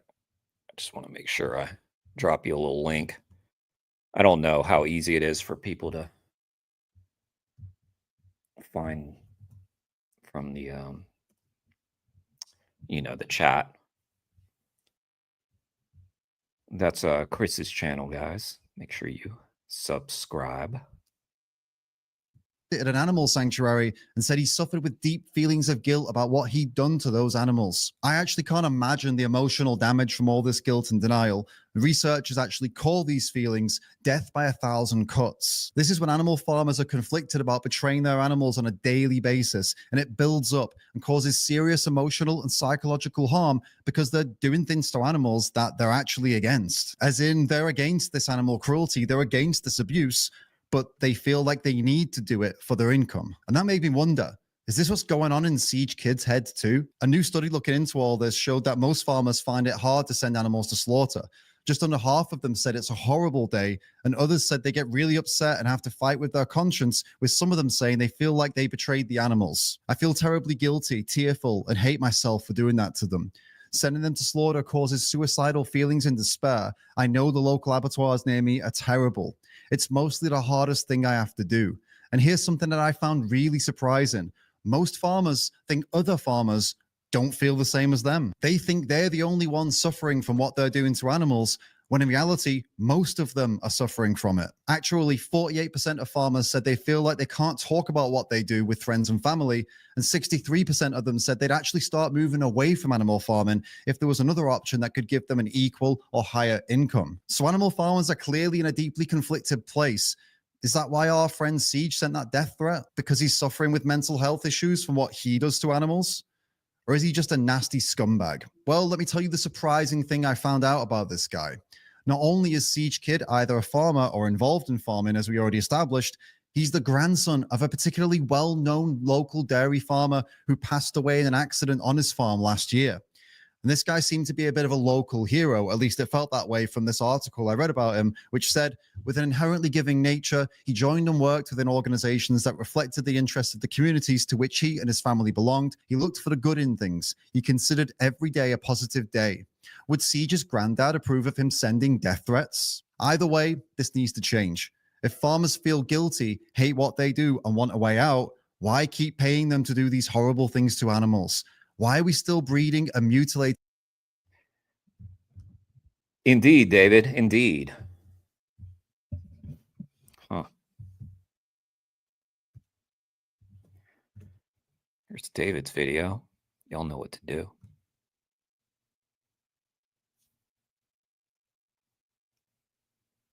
Thank you, Tessa. Appreciate that. Yeah, Jake. Yeah, you know how they employ like children in slaughterhouses. It's like actually a widespread, it's not isolated. Like you would think it would be kind of an isolated problem. It's a widespread problem. Let me pull up this. I want to do the other David video he did recently about the march. 4 days ago, why vegans are going silent. Why it's a problem. Okay, share this one here. Look, who's that guy? That's so funny that my own stream appears in my thing. I recently took a short break from social media, the first proper break I've done since 2017. Yes, I'm a bit of an addict. Upon my return, I saw what could be described as a growing sentiment in the vegan community, and one that I find quite concerning. The first thing I saw was a screenshot that my friend sent to me. It was a popular vegan festival in Ireland explaining why they won't be holding an event this year. Turns out they aren't doing the event because they feel it would be inappropriate to have people enjoying the privilege of tasty vegan food while there's an ongoing humanitarian crisis in the Middle East. Then just today, that makes complete sense. I don't know why you would say that, David. That is in no way stupid. And how dare you? Cancel this man. How dare you even suggest that, David? What are we even talking about, guy? This is the dumbest thing on the planet. I saw another vegan saying they're not going to share any vegan posts anymore about vegan food or anything for the same reason. These are two examples of what you could call Listen, anybody can do with their social media what they want to, but all this grandstanding about it, okay, do what you want with your social media. No one cares. Now is not the time to talk about this sentiment. And I've got a bad feeling this sentiment is on the rise. I do hope I'm wrong, though. So tell me, have you seen anybody else saying this kind of thing? Or is it just me? Now, being in the vegan movement since 2017 and barely taking a break over all these years, as I just told you, I can confirm this isn't the first time I've seen people heading down the now is not the time to talk about this path. I saw it when the Me Too movement was at its peak in the summer of 2020 with George Floyd and BLM, during COVID, when the Ukraine-Russia war began, and there's probably a few others that I'm missing as well. So is it ever a good idea to stop advocating for animals or posting certain things in response to a humanitarian issue? Well, probably yeah, but it depends on the context. For example, it's probably not a good idea to jump onto a page that's dedicated to a current hot button humanitarian issue and try to insert veganism into that conversation. Do it. Not because we shouldn't speak up for animals with people like this, but because it's very likely to backfire. Now, you could argue that this approach of inserting veganism into hot button human rights issues could work for some people. And you'd be right, it does work for some people. But at what cost? To me, it's more likely that doing this is going to lead to people being pushed away from veganism more than they're going to be brought closer to it. See, I don't think the cost is worth it just to have a few people more interested in veganism in exchange for a lot of people going against us. But should we try to outreach human rights? I was just kidding, by the way. Sort of not also, but I understand David's point.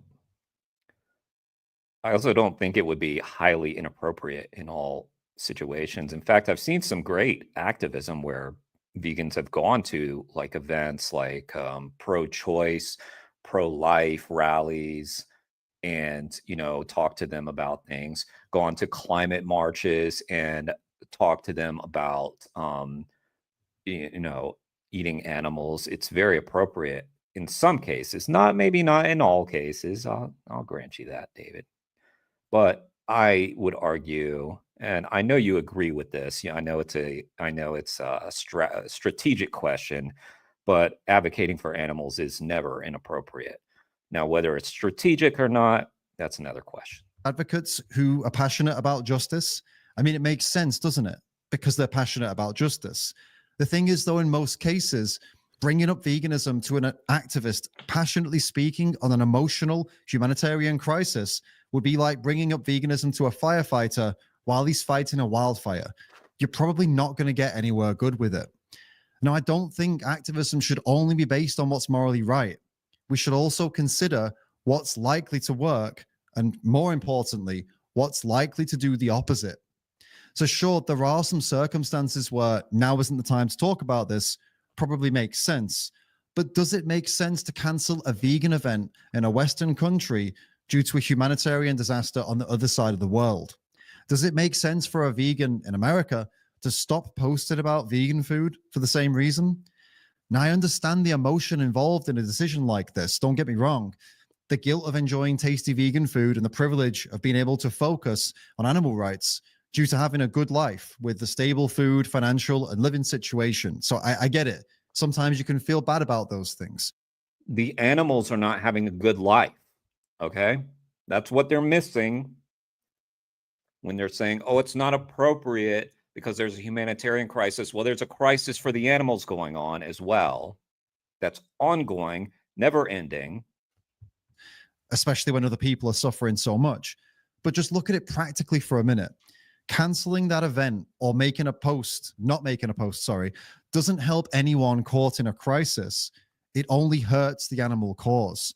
These decisions don't give anything. They only take away things from animals.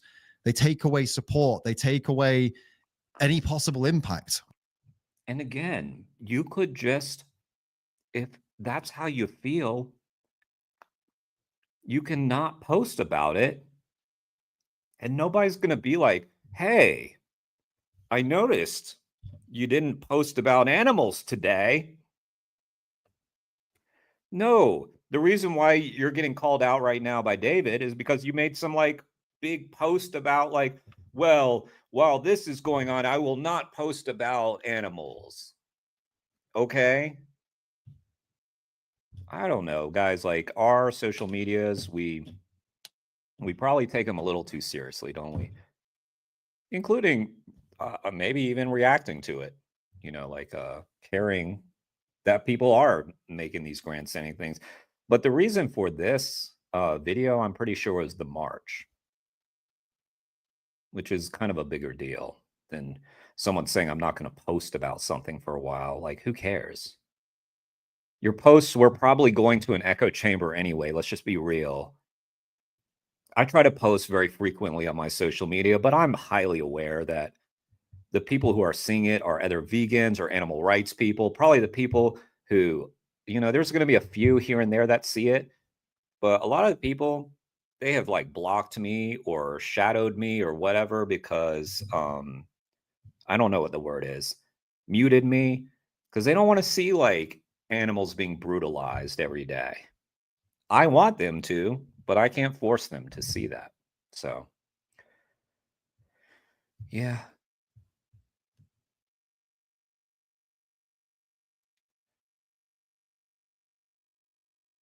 Yeah, I mean, I almost wanted to go to the No Kings rallies with, like things of chickens and stuff. And I would have. I totally would have done that. I just didn't have the signs where I was. And by the way, I support that rally too. I support fuck Donald Trump. I hate Donald Trump. Fuck that guy. But I also would have gone there and called out all those people, talking about oppression and rights and stuff, and then called them out for what they have on their dinner plate. When you stop, but they don't create any impact for anybody else. See, that vegan event could go ahead and do what it does best. It could show the world how tasty and nutritious vegan food can be, can host some great speakers to teach people about ethics. Speaking of Trump, not to get us derailed here, guys, but I did watch that South Park episode, and that was so hilarious. If you haven't seen it, just go watch it. Go watch the South Park where they roasted Donald Trump for 30 minutes. It was so great. Cooking, environmental points, and what's going on in the world in that sense, and everything. There's so many things they could do. There's so many things they could bring to the world to teach people through their event. And here's the kicker: they could also host a fundraiser to provide vegan food to people in need. Now, that would actually help both animals and the people that they care about that are currently going through this crisis. Same thing for the vegan who doesn't want to post anymore. They could do a fundraiser too and actually take action that benefits both the animals and the people they care about. Now, if we only look at this through the lens of the emotion and the guilt of the situation, the feeling bad, as we already... Right, Chris?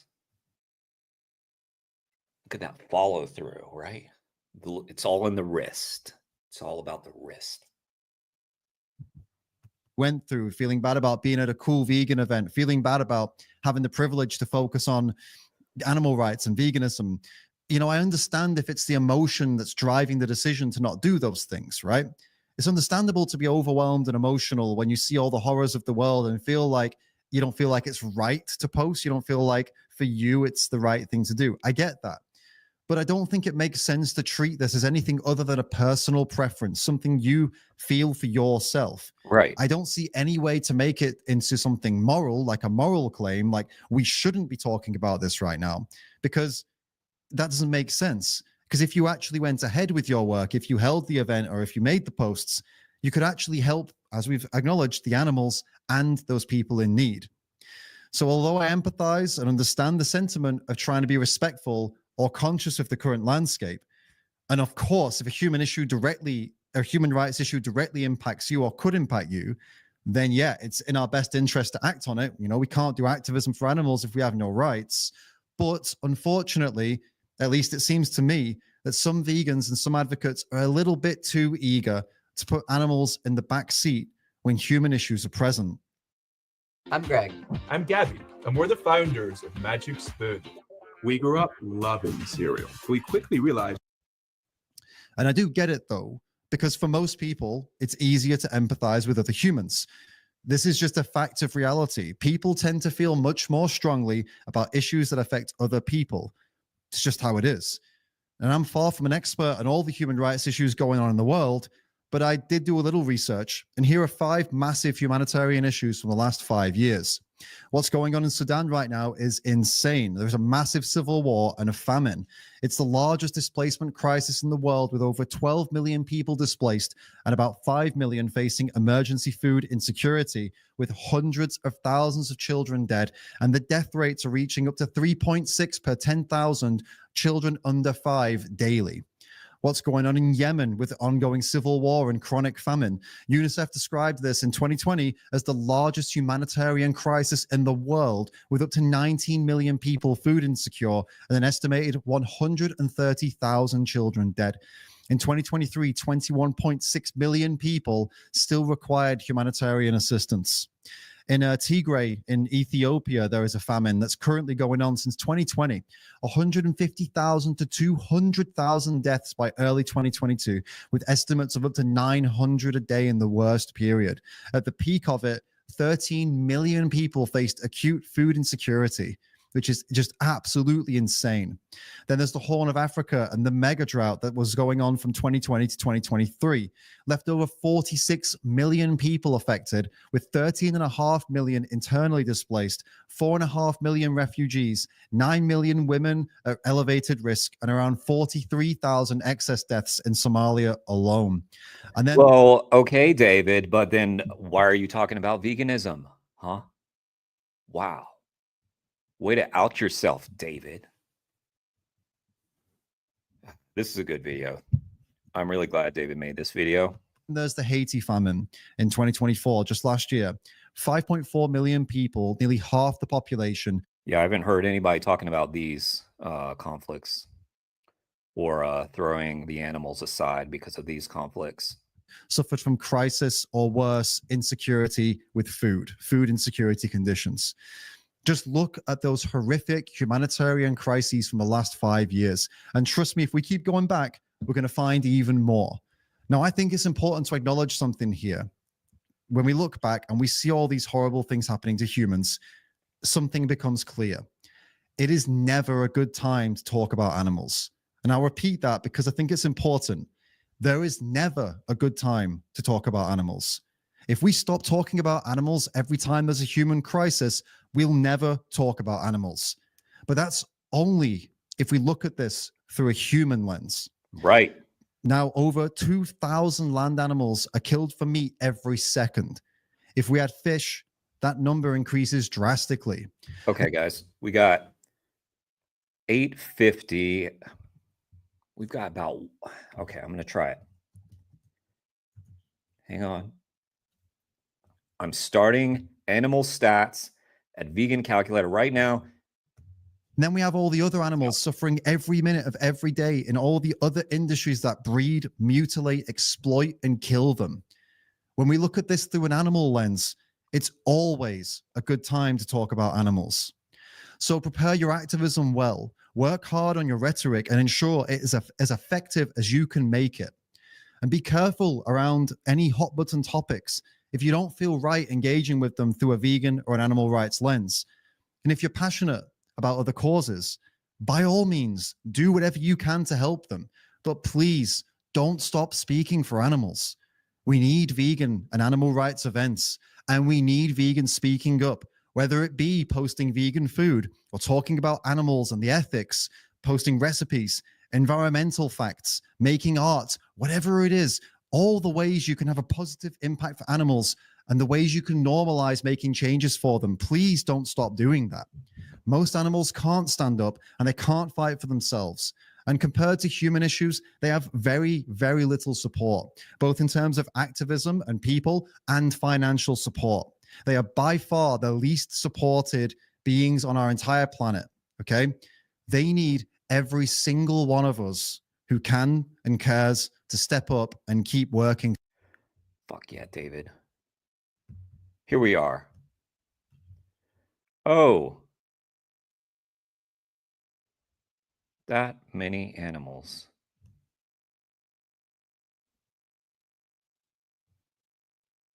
Yeah. It's not a good time to speak for animals, though, guys.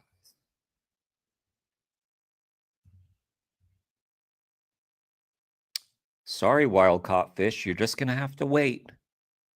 Sorry, chickens. Sorry, farmed fish. Sorry, ducks. Sorry, pigs. Sorry, rabbits. Geese, turkeys, sheep, goats, cattle, rodents, pigeons, other birds, buffalo, horses, donkeys and mules, camels, and other camelids. Sorry, you're going to have to go fuck yourselves because there is a human conflict going on. So yeah, anyway, great video there, David. That was a good one. There is the link to that. Okay, we've got some people in the chat now. I wanted to feature Alex activism.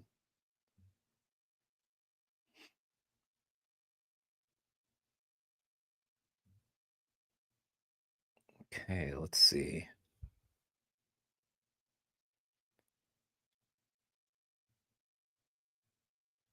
What's up, David? You going viral, David?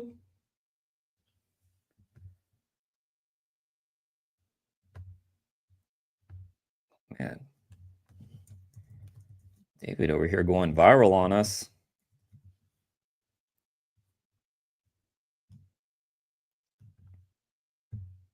All right. Here's Alex Activism. I featured him before. He was live streaming the We the Free video that I started with today from Mel and Steve.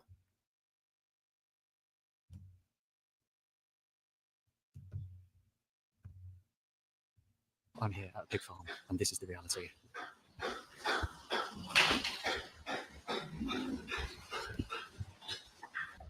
pigs are all crammed in so closely together. One thing you can't get from the video is the smell.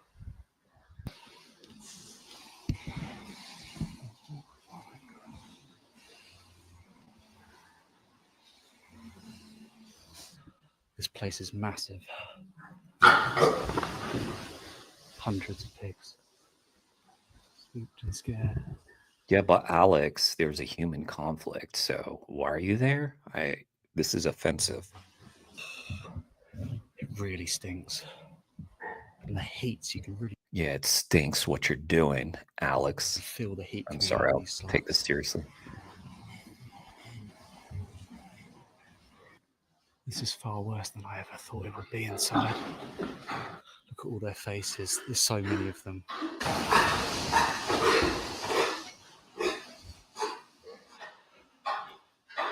This is disgusting.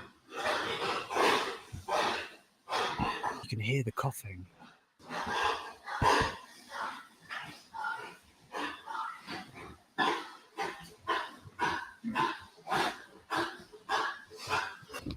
If you're not vegan, you're paying for this. Guys, please sub to Alex Activism if you're not already. I also saw a little spicy video from Plant Geezer came out. So you know what we got to do.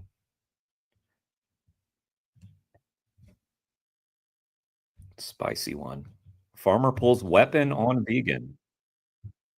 All right. Be careful, Jake. Other Jake. Wait, did I change the... Oh, shoot. Hang on. I never changed the screen. That's all right. Plant Geezer. Sorry, Alex. I didn't do that for you. Oops. Yeah. Tap that like button, everybody. And the subscribe button, especially. That's the big one.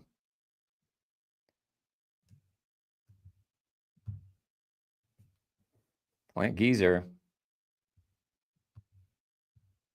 Look at this. This Jeremy guy over here, he's always on my feed. You are harassing me. Glitch. You are harassing me. You are harassing me. Wow.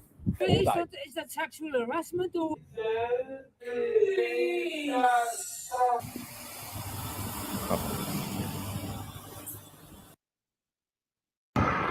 The jogging journalist is back. The jogging journalist is back. Nice. At another pig farm. Now the pig farm's over there and it absolutely reeks as usual. And I'm just wondering whether to run straight on and they'll... I told Jake it's people like him who are doing the actual journalism. blatantly see me because there's a house there and there's like the main working bit, or do I run all the way around to try and get some footage first? That is the question. Oh God, this Vegan Marshmallow, how you doing? I thought I'd see you 30 minutes into the stream, but sometimes you're even harder than that, Vegan Marshmallow. smell is always the same, man. It is, honestly. It's fucking grim. I won't say where I am, but I've just parked over there somewhere, and I'm just about to come on now. It looks very tucked in, this one. It looks very, it doesn't look like there's much on show, if you know what I mean? Just through the screen. God, I need a drink already. Oh man, this ain't going to be good in this one. Why not? As you can imagine, it's completely blocked off from all around here. Like, they ain't stupid, man. Hear that? We can actually get through the bushes here.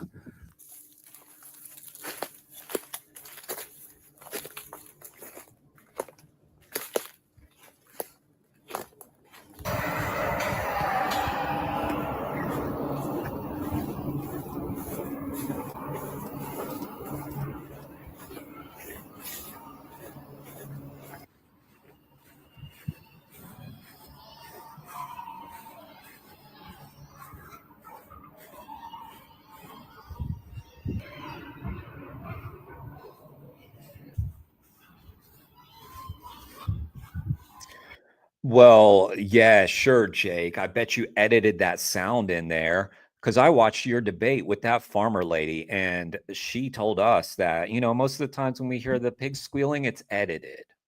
Right, Jake? Is that what you did? You went to just a regular old, this is probably is not even a farm. Yeah, it's probably just some building that you found. It's probably like, the back of a shopping center. That's probably what you did, Jake. And then you edited the sound of the pigs in there, didn't you, Jake?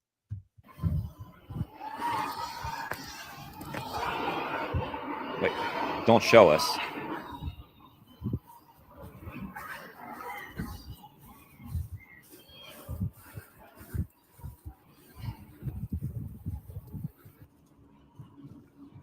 It's horrendous, man.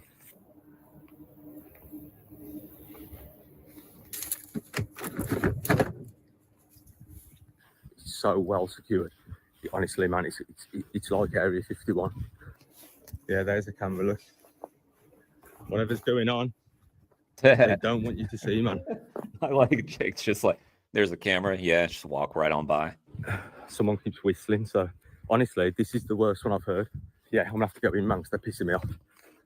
The back door's locked, and I'm guessing this one will be locked as well. You have to literally get in from one point and get. Let me catch up on the chat. Just make sure I'm missing you guys.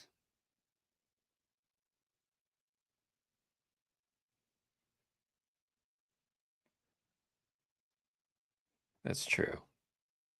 Fake pig squealing.mp3. That's right.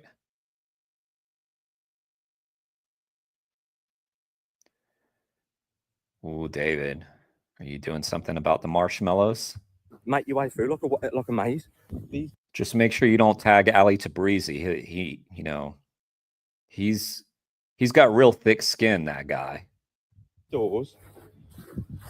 Nah, I'm right, Whatever you do, guys, do not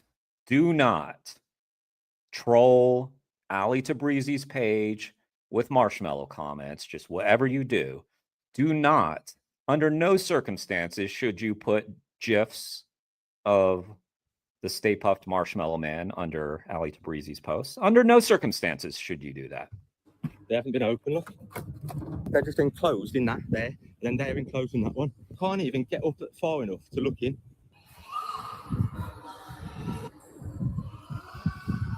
Wow. So basically, to get in, you've got to come through the main bit there to that one, through the walkway to that one, through the walkway to that one, through that walkway to that one, and then there's even another one, another two. Absolutely disgusting, man. He's over there. You all right, mate? Is everything okay in there? Because it sounds like I've just come on a jog. It sounds horrendous. I don't know what's going on. I don't know, mate. You know, I'll get in. It's just run over here. Yeah. Mate, that sounds really. I don't know what's going on. It sounds bad. Do you know what I mean? Jogging journalist at it again. Okay. I'm at the office anyway. What is this? I don't know if this is the office. No. The office. It's the parcel deck. If they're drinking fuel, look. There's no one here. This is the parcel deck. If they're drinking fuel, look. They're drinking Huel. That's awesome. There's no one here. This is the office. It's all shut up. I don't know if they've just shut the doors on purpose because there's 4 cars here. What's in this one here? Let's see if there's somebody in this one. I don't know what is going on. That's going to be locked. That's locked. So all the doors are locked. Even if they've seen me on camera, I've called the police. All I'm bothered about is the welfare of the pigs.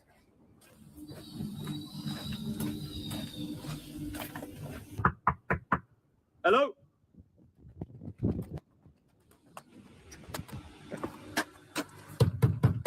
Hello? Here they are. They're here. Mate, I'm just jogging. I'm just jogging around the back. There's all screams and stuff. What's this all about, man? Have I walked into like a death camp or something? What is it? I don't know what you're doing. This is for my own safety, by the way, so I'm not causing any bother. I've just come around the back and there's screams. Are you even filming it? I'm filming, yeah. For my own safety. Can you tell me what's going on at the back? Because it sounds horrendous. There are pigs there. They are going around with the boar, so the sows are making noise. That's all. So what are they doing? Are they impregnating the pigs and bringing them up here, or are they killing them, or what? What's going on? I'm telling you, they are pigs. They are weaned. Yeah. Yesterday. Why are they screaming? Sows, and now they take the boars in front, and that's why the sows are making noise. He is holding that little knife. So it sounds bad. Why not? What? If it's not bad, please leave. If I can have a look, because I'm a bit worried. I like animals and that, and I'm a bit worried. I don't care what you like. Have you got video evidence of this? Can I see some evidence? No. Why? I need. This is normal procedure. Those sows are just making noise because the boars are in front of them. They're screaming and it sounds horrendous, man. Yes. I'm a little bit worried. I'm a bit concerned. Please leave here. I want to see what's going on. What's your name? It doesn't matter. I'm here to. What's your name? Well, I'm not going to tell you that, am I? Take the liberty to come here. Well, what's your name? My name doesn't matter. Well, mine don't matter. My name doesn't matter either. Look, none of our names matter. Let's just get to what's happening to the pigs.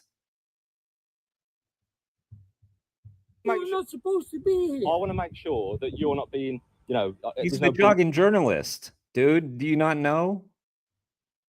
He is supposed to be there. That's what he does. Into the pigs, there's no harassment, there's no sexual violations. I want to make sure that everything's fine. Well, that's what they do. That's what they do.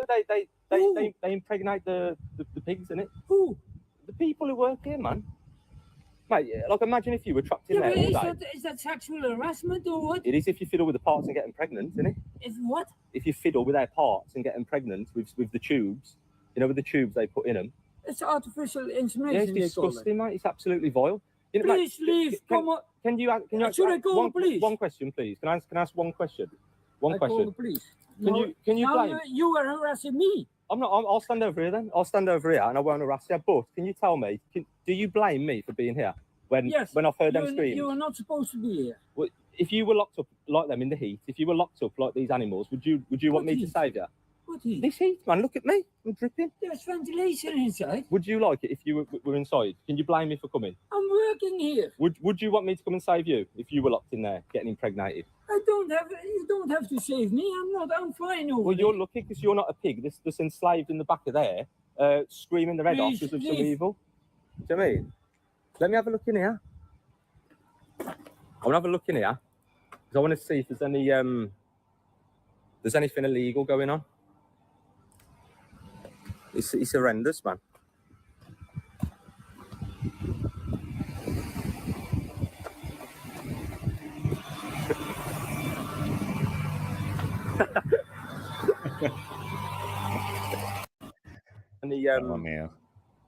There's anything illegal going on? It's horrendous, man.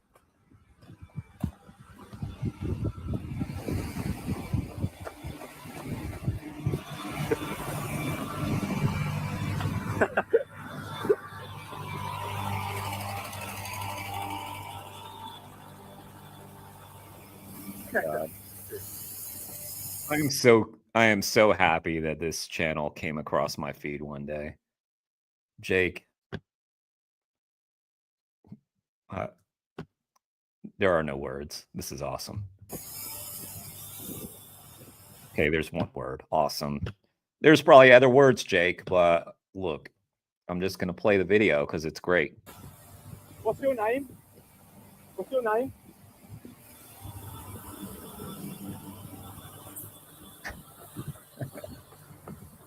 Good thing.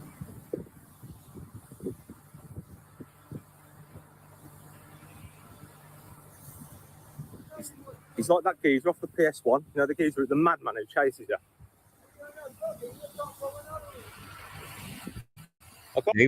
David, I just want to say, you know, before you make a video about Ali Tabrizi, I know I was being a little facetious earlier. Just, I want you to know he's a delicate boy.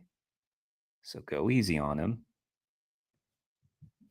He does not like to be criticized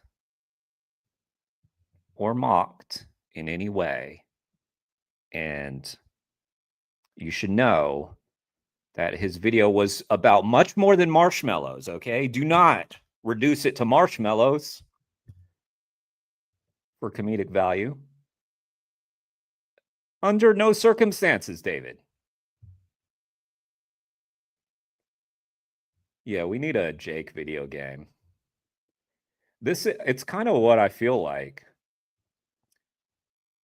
It does feel like a video game. Like, just, well, let's try this door. Let's try this door. Oh, there's a guard there. Let me just run over here. A lot of people this would like terrify, but Jake's just like, for him, it's like he's just chuckling. Oh, what? I mean, not that this guy would terrify you, but you know, just the setting, right? Imagine work. It stinks, man. How can you work here? It stinks, man. What's the matter with you? Smell, that's all. Is that all it is? Let me have a look then. Let me have a look. No, Let me have a look. no. Please. You're trespassing. Pardon? Pardon?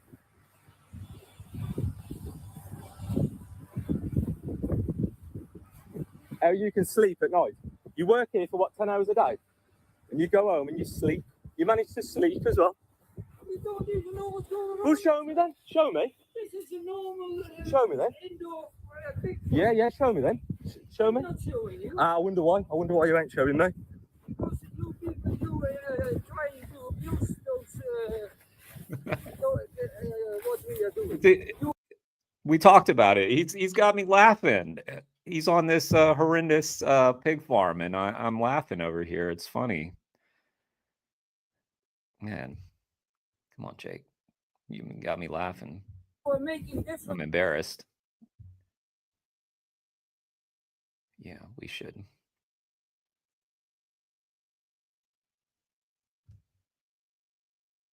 The butler from Tomb Raider. Yeah, that's what it seems like. I'm the abuser. So hang on. I'm the abuser. You saying that I'm abusing you? He's just like slowly approaching. He reminds me more of like the ghosts in Super Mario Brothers, you know, like if you look at them, they stop. You turn your back, they start creeping slowly up to you. And they're so slow, they are not a threat whatsoever. Except when they go in those big circles. Then, okay, then it's a little threatening.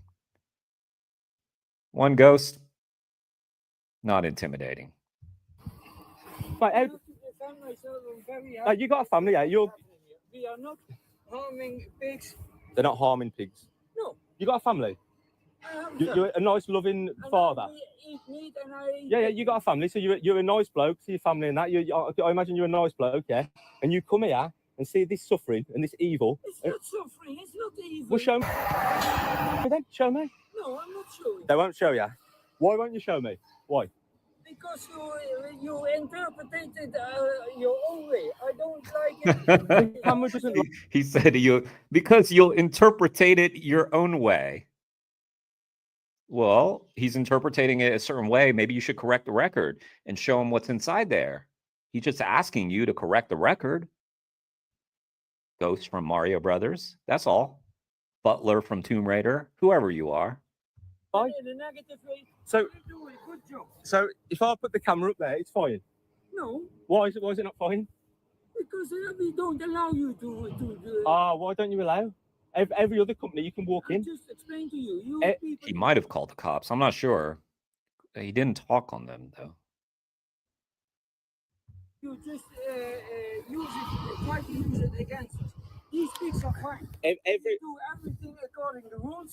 There's nothing. I don't like the rules. Every other company allows you to That's walk your in. problem. That's not my problem. It's not your problem or my problem. It's their problem. They're the victim. They're the fucking victim. Do you know what I mean? Mate, you can get another job. You have to witness this shit, and you go home and pretend everything's fine. Yeah. It's evil. It's not. Yes, it is evil. It's not evil. Would it be evil if it was you or your dog or your cat? No, it's not evil. We are not mistreating them. We are just we use them to make meat. Use them to make meat. They use them to make meat. They use them to make meat. Have you heard the screams? And we are not the only ones. Absolutely It's outdoor pigs or whatever. vile. We are using the animals What's for what? ourselves. That Even you, if you have a dog, you are using animals for your own well-being. Okay, so I've got a dog, and that's the same as using abusing pigs. What are you doing with Is the it? dog? Where's your dog now? My dog's in the garden having the best life ever. Yeah, in the garden. I didn't buy my Is dog. that the normal I'm not leaving. I'm not leaving. What's your name? How do you sleep? Where's the other staff? Go and get them. I want to speak to your manager. You don't have to speak to the manager. Give me his number then. He can come and have a chat, and maybe he'll let me in. Maybe he'll let me in. Absolutely vile. Absolute shithole. Do you kill them here, or do they go to slaughter? Do they go to the gas chamber? Do they die in here? Excuse me. Do they die in here? Last question, and I'll leave. Last question. Do they die in here? If it's not bad, what's happening here? Why have they blocked it off like Area 51? Do you know what I mean? Why do you need a PhD to get in the fucking thing? Scumbags, man. There's 4 cars there. Now, what doesn't make sense? There's 4 cars on the staff car park, and he's the only one who come out. So a place like that, there's no way on earth that there's only one geezer running that at this time. Do you know what I mean? Even the delivery bloke who said, I just do deliveries or pickups, even he said it's disgusting. You probably couldn't hear him because of the noise. So, so the geezer won't let me in. The delivery and pickup driver said it's absolutely disgusting. So as I've come out on the other side, two like pickup truck van things have pulled in. They're all vermin. They know it. That's why it's built like Fort Knox. If it's so good, why is it built like Fort Knox? Look at that. Fucking Area 51. Ah.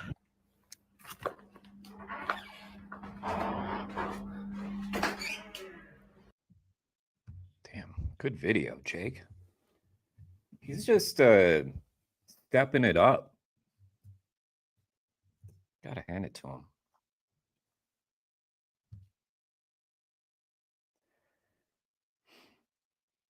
There's that video. Y'all make sure you're subbed to Vegan Geezer. Let's see if there's any. Have we missed any of his great debates? That's what I want to know. That's what I need to know.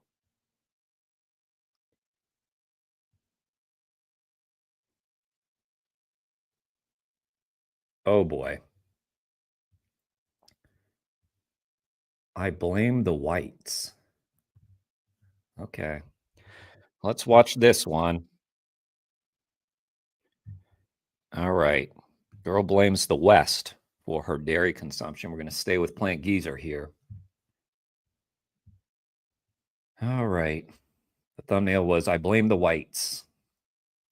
Let's hear it.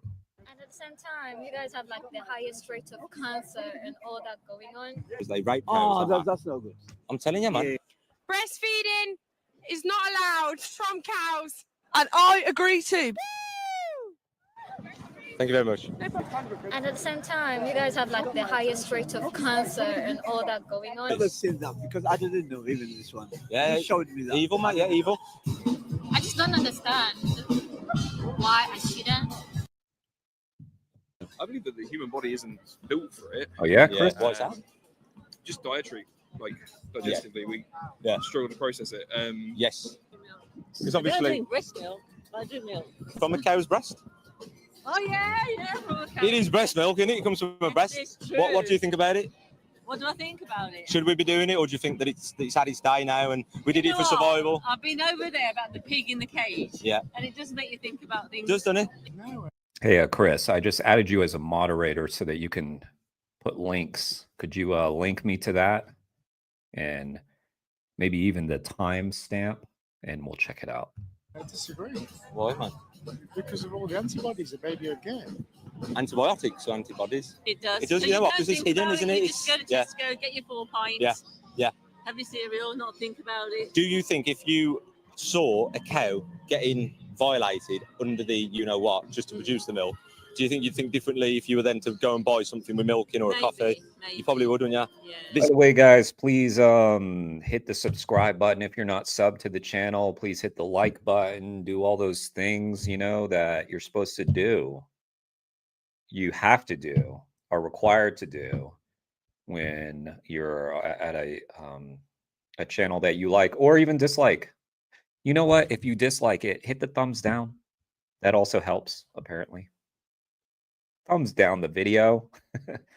This is the message, see, because it's hidden. It's buried. But, you know, if you want to thumbs down more of my videos, you have to hit the subscribe button and the bell notification so that you'll see when I post. And then that way you can thumbs down all my videos. And we're digging it up to show carrying people. on. Yeah, adults drinking breast milk that is causing massive suffering across the world to cows who don't deserve it, man. What's that? No, humans drink cow milk, don't they? You know, like we have milk and stuff. Yeah, so we're saying, like, you know, these cows are stuck in horrible conditions, living lives of misery, just so we can have a coffee. Makes you think about it then. Yeah. Just life. Yeah, just life. It's just life, innit?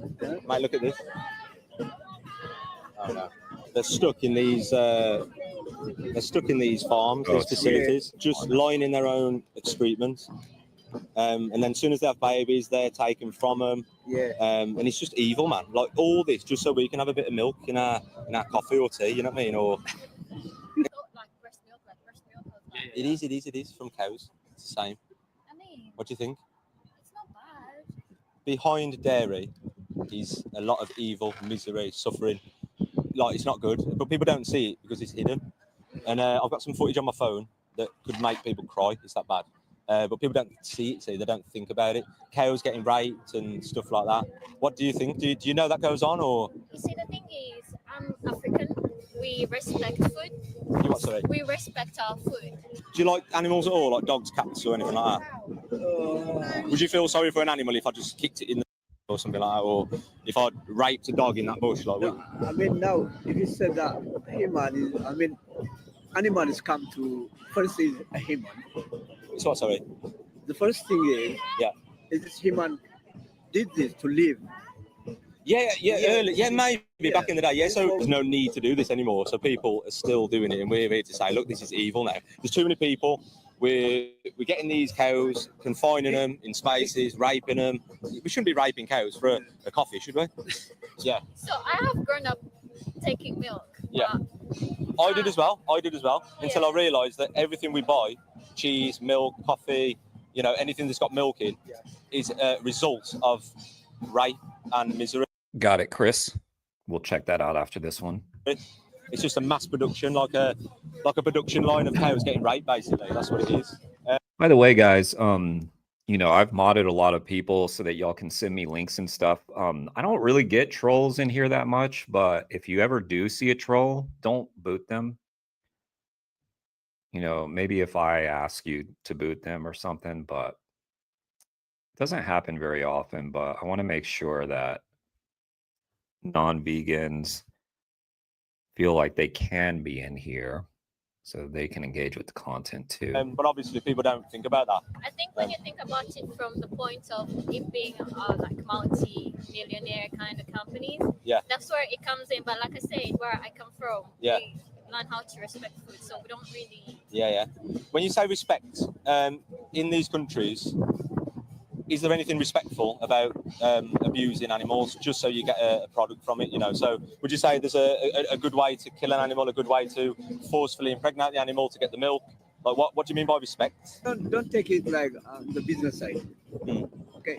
Don't sorry. Don't take it in the business side. What do you mean? Don't. I mean, they did this people because of business. Yeah. Well, they do it because everyone drinks it. So if people stop drinking it, it wouldn't happen. So you've got to see the footage again, haven't you, to see it? Yeah. That's not a cow, but it happens to cows. They rape cows. Oh, that's not good. I'm telling you, man. Yeah, this is what they do. So this happens behind the scenes just so we can have milk. Now we're here to say that is not on, man. Yeah, so that's not good. It's not good. I mean, we don't force our animals to have sex, if that's what you mean. Like, Yeah. we don't. So What's the population of your country? Oh, we're millions. Yeah. I don't. It should be like 15. 15 million. Yeah, 15 million. We are a lot. Do And you it's a very agricultural place. So Yeah. cows, goats, and whatnot. It's way of Do life. you think to feed 50 million people that everyone is going to have a cow where they just milk it, or do you think it needs to be mass produced? I'm not saying they don't exist, but largely, like the higher percentage of cows of milk is come from factory farms. Especially here, I'm not gonna lie. But Yeah. like I said, like where I come from, we have like the West. Okay, yeah, but you keep saying where you come from, but you're here. So why don't we focus on what's going on here? Then we'll get to Africa. Then we can take this in steps. And they literally just hunt people. Yeah. That's their way of life. They've grown up Yeah. taking care of cows and everything. Yeah. And they produce the milk and they send it like to other places. But Yeah, like yeah. I say, when I grew up, I had a cow. So you do the same thing, is what you're saying. They're herds people. They take the milk from the cow and then they sell it to other places. It's the same thing. What are you talking about? It's this. That's what they do in the West. Oh God. Just because it happens in Africa doesn't mean it's magically good. It's called peace, and it literally. That's ironic, isn't it? Yeah, it was literally like my source of milk Yeah. till the day it died. Yeah, but it happens over and over and over again. You know, sometimes, mate, you know, the cows, they've got no life left. And they've got nothing left. They've just been milked and milked and raped and milked. And then all of a sudden, they chop them up into pieces and eat them. You showed me in the picture, that's no good. I know, man, I know, it's evil. And we are here to speak to people like yourself who've got a heart and who can think for themselves and say, we're not going to I've fund never this. seen that because I didn't know even this one. Yeah, You showed me that. Evil, mate. Yeah, evil. And mate, if you think there's 80 billion people, if you said there's 8 billion people on this earth, 80 billion animals get used, abused, and exploited for us, just so we can have a bit of milk or a bit of cheese. Do you think? I understand what you're saying. So back there, these farms are not like the factory farms, as you say, even though they do exist on a big scale.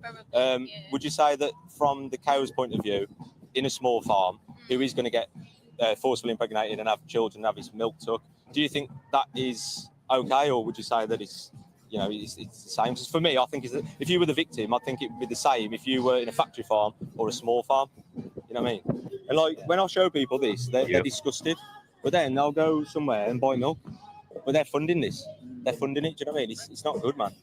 They drag the calves away. Look. Now the cows go through emotional distress as well, trying to get their babies back. You know what I mean? Look at that. Oh yeah. Look at that, chasing the baby. Look. Yeah. No, that is evil, isn't it? There's no other word for that. It's cruel and it's cruelty. There's 2 words for it. I just think as a victim, you just wouldn't want to be in that position. And the fact that we don't need milk. This isn't hard. Stop trying to think of your way out. I can see her doing it. She's trying to think of that way out. Don't think we should be drinking it. You know, it's not necessary. You know, I'm not gonna fall over because I haven't had a glass of milk. You know what I mean? It's ridiculous. Definitely, it's not necessary. But just imagine like this, something like this. Drinking that one is not necessary, but sometimes it's like enjoyable. Get enjoyment from a lot of things. You know, like I'd get enjoyment probably from stealing a person, spending the money, but it doesn't mean it's morally justified. You know what I mean? So like, if there's milk in that, it might bring us a bit of pleasure, but the cost of that, the price is mass rape and impregnation. You know. How did now the animal rights? What did you say for this one? What do we think? The company or human rights? There's no protection. The RSPCA will pretend to protect them. They won't. There's no rights. There's no certain living conditions. They just lie and shit. Just want to show you all this, since that woman was saying how in Africa, you know, they respect the cows and they do the dairy. So yeah, here's World Population Review. Lactose intolerance by country: Ghana 100%, Malawi 100%. Look.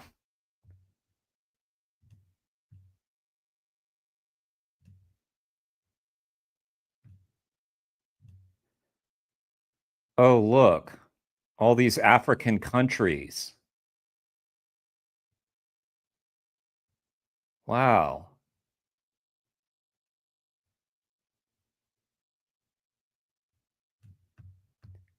Dumbass.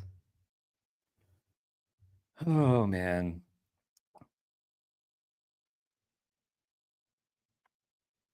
What did this pull up? Why? Oh, I was sharing the wrong tab. Sorry. Here. Yeah, look. Lactose intolerance by country 2025. Look, Africa.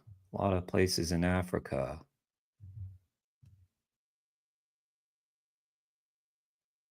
Oh, look, Congo. I'm pretty sure that's in Africa. Oh, Somalia. Oh, are most of these are African countries? Yeah, right.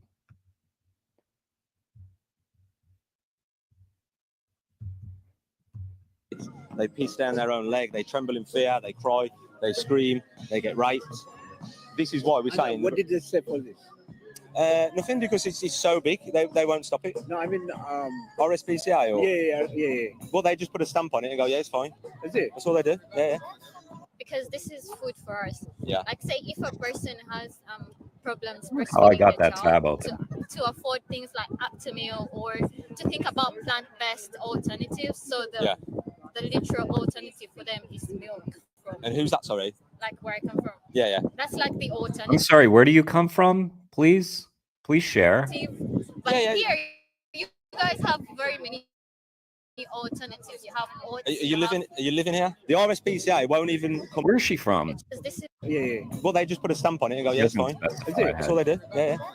Because this is food for us. Yeah. Like say if a person has problems breastfeeding their child, to afford things like Aptamil or to think about plant-based alternatives. So the literal alternative for them is milk. And who's that? Sorry. Like where I come from. Yeah, That's no, it's like, not, because 90+% of the people in your country are lactose intolerant. So no. The alternative. But here, you guys have very many alternatives. You have oats. Are you living here? The RSPCA won't even come out to a call of a dog being abused as long as the dog's got shelter and water. They don't give a. I mean, it's all bullshit, man. But if you put this on, breastfeeding needs to stop.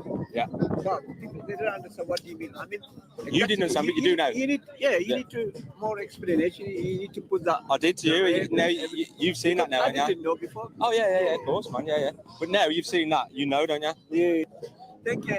I mean, I moved here. But... Yeah. So you live. So you live here. You don't live there, do you? So I could say, some humans somewhere need to kill humans to survive, but as a person in this country at this time, we don't need to be funding evil, and we do. So I understand what you're saying. Like some people have to do it. Some people need to do what they need to do to survive, but we don't. Like I wish I could have been talking to her and brought up that chart, and then just asked her, like, which of these countries are you talking about? Just walk into Tesco now and get a Huel, and it's a nutritious drink. I don't need to have milk. You know what I mean? I don't need to have cow's milk. I would blame the whites. I'm not gonna lie. I come from. Yeah. We are told to love, and at the same time, you guys have like the highest rate of cancer and all that going on, and we are healthy because we depend on like natural stuff as well.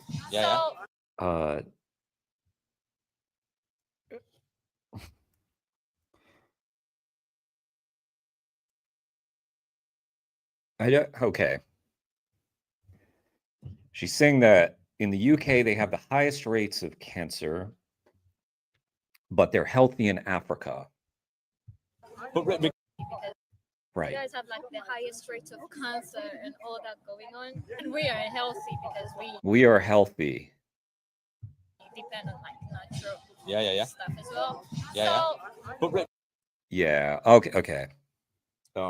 Well, if anybody's interested, there's a great book about this topic called The China Study, and it talks about the diseases of affluence that she's talking about, things like heart disease, cancer, things like that. That doesn't mean that less affluent countries are having a great health outcome. In fact, they're not. Pretty sure if you checked, you would probably find that in the UK there's a higher life expectancy. Regardless, what would be the alternative? Like, I'm trying to understand. Yeah, so everything that you have with milking, such as pizza, ice cream, cakes, milkshakes, I have as well, but I just don't I'm being careful. I'm trying to be careful, Chris. have it from the cow. You know, I have soy milk, oat milk, almond milk. There's all kinds of different milk. Like, we don't need cow's milk, but because we've been conditioned to believe we do, people just accept it. I think now people are understanding that we don't need it. It's not necessary for the body, you know. And like, if you would have gone in there today, is the milk in that? No. I don't even know. Okay, well, if you go to say Starbucks, obviously mango, isn't it? Well, it's just mango and Yeah. But if that was a normal coffee with milk, you can just have that with soy milk. And more people are waking up to it now. So like, more people are like thinking about it. I don't blame people for not understanding that, because it's not on show. I just don't understand why I shouldn't if I'm not doing anything. Well, I'll give an example. So they do this to cows, yeah. So they forcefully impregnate the cows. So this is happening on a mass scale. This is like beyond belief. You wouldn't get your breath if you actually saw the numbers. There's something on YouTube. It's called Dominion. Please watch it, and you'll understand why I do what I do. Like, that is a CAFO farm in America, and they're forced to spend their life in a pen, week after week, month after month, just lying in their own shit. And then the babies are taken from them soon after being born and often locked away in crates known as hutches. If you were in a survival situation like, you know, your granddad might have been, you know, up with his farm, I could understand going, okay, I need that cow. But look at us, man. No one here is struggling to survive like that, you know what I mean? It's Maybe just... everybody needs to have like a cow in order to understand. Everybody needs to have a cow. Right. Okay, again, we're going to share this again, because I don't think she got it the first time when I told her about this chart. Okay, lactose intolerance percentage of population. You'll notice places like Ghana have 100% lactose intolerance. Where's Ghana, I wonder? Oh, what about Congo? Huh. Just seems like a lot of the places on here, like Mozambique. Oh my God, like Namibia.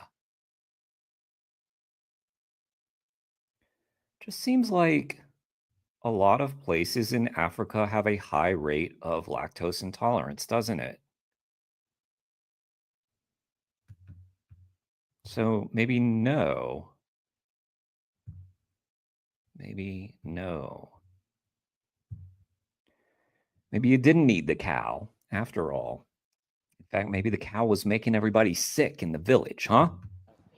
Or just not have a cow. Just don't have a cow. No, you know how people Don't have a have cow. dogs, you know? Yeah. And if you ever I told- stuck the landing, but then I jumped again, Chris. So I don't know. I'm in dicey territory. I know. First, it was David Rams's video. Now it's this video. Whew. The knives will be out. The knives will be out for me. somebody, I'm gonna off your dog. Yeah. They would go ballistic. So Exactly. you need to do that for the cow as well, and Yeah, then yeah. they will understand that okay, this is life as Yeah, well. yeah. But until people try to put respect to those things, Yeah. it's gonna be hard. Yeah. Yeah, it's going to be hard, especially if you start making excuses, when confronted with some facts. Then it gets harder. It's almost like maybe you could make it a little easier right now by just not supporting the dairy industry? If you get the victim and you say, like, you know, you've got a cow in a cage getting fisted, whatever, and then you've got a dog, people will defend the dog, but not the cow. But if you take that back to like slavery days, and you look at slavery or any kind of injustice, the victim is the victim. It doesn't matter what you think of the victim. The victim is the victim, innit? Do you know what I mean? It's the same as that. It's like the pig or the cow is going to feel shit, just like the dog would feel shit. You know what I mean? And that's what it's all about. It's all about equality, man. It's like, why are we doing this, man? For a bit of milk, for a bit of milk. It's mad. Yeah, maybe in the future. But I mean, living without the milk or something. Maybe in the future we'll start giving a shit. But right now, you know what? It's a bit much for us. Something like that one, like cheese. Yeah, man. Yeah, it's too hard, but yeah. Well, the first stop is milk. So it's like soy milk, oat milk, rice milk, almond milk. Yeah. There's loads of milks, man. That's the first step. Then as you start looking into it, watch Dominion, watch Earthlings, watch all these like documentaries on animal agriculture, and you'll understand it's so unnecessary and evil, man. You know what I mean? He's Asian, like Persian as well. Yeah. I'm African. Yeah. We, literally, like the whole lifestyle. There's definitely gonna be. And me as well. Something in there. Yeah. So I'm the same, man. Do I need to point out all the Asian countries in the list too? I won't bother. You guys get the point. Most Asians are also lactose intolerant. No, I'm all my ancestors were drinking milk, but I don't agree with my ancestors. You know what I mean? I don't give a fuck what they were doing. I'm like, that is wrong, man. Do you know what I mean? It's when you think about it from like you say, like a large scale, they're treated very harshly. Yeah. But I mean, I'm not gonna fund a cow to get raped because I wouldn't rape a cow myself. I'm not gonna fund a pig to get chopped up or gassed because I wouldn't do that myself. You know what I mean? It's simple as that. It's just all it is like an extension of morals. You know what I mean? Yeah. All right, good video, Jake. That was awesome, as usual. I mean, what did we expect? Of course.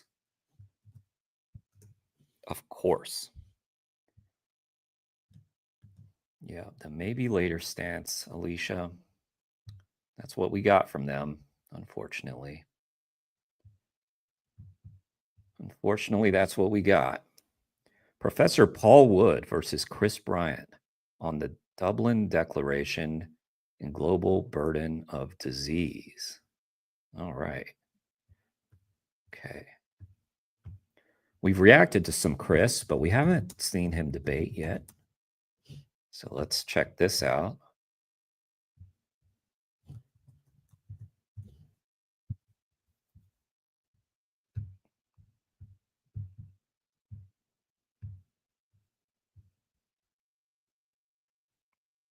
I'm just going to make a prediction that Chris is going to dominate this portion of the debate.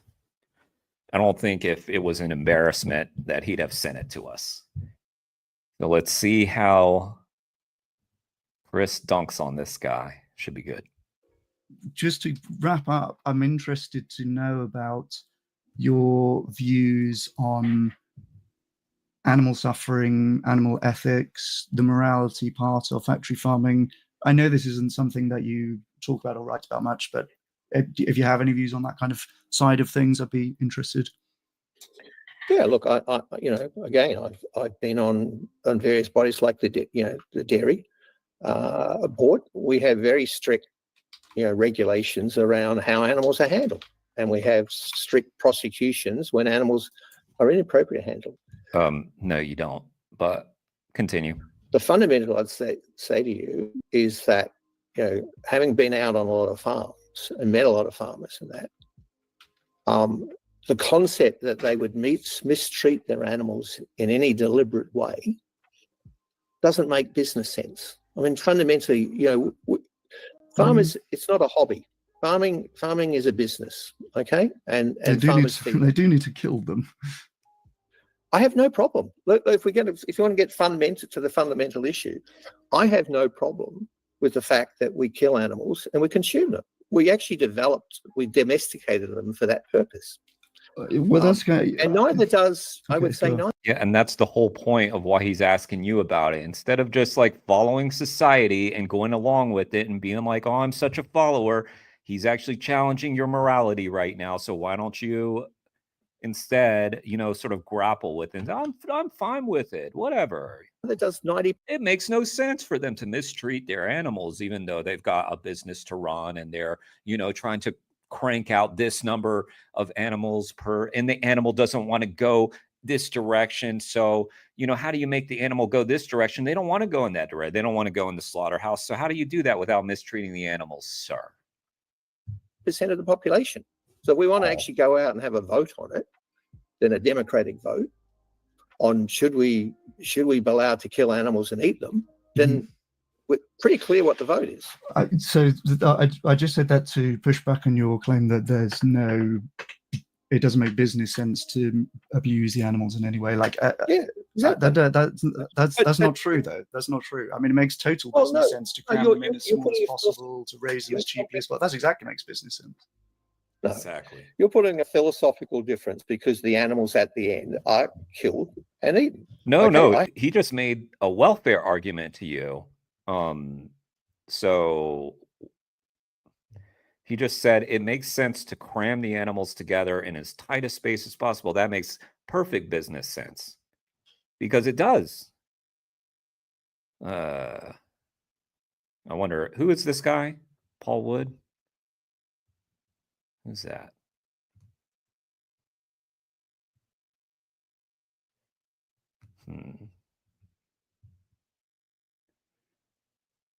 Have no problem with that. Neither does 90% of the world's population. Not true, actually. They do have a problem with it. They just don't know about it. And when they do know about it, they have a problem with it, which is why what we were just talking about with the Earthling Ed video, where 30-some% of the population in Switzerland voted to ban factory farming, even though they themselves consume those products. Yeah, they have a problem with it still. Be honest about it. If you want to go out and ask the question, do people object to the fact that we slaughter animals for consumption, then 90% of the world's population have no problem with that. You move the goalposts. Yeah, I'm not gonna disagree with you on that point. I'm disagreeing on the point that there's no business case for abusing animals. I think there's a great business case for abusing animals. No, not actually, because if let's go back to the dairy example. Okay, we know that happy cows, they produce good milk and they produce lots of it. Not true.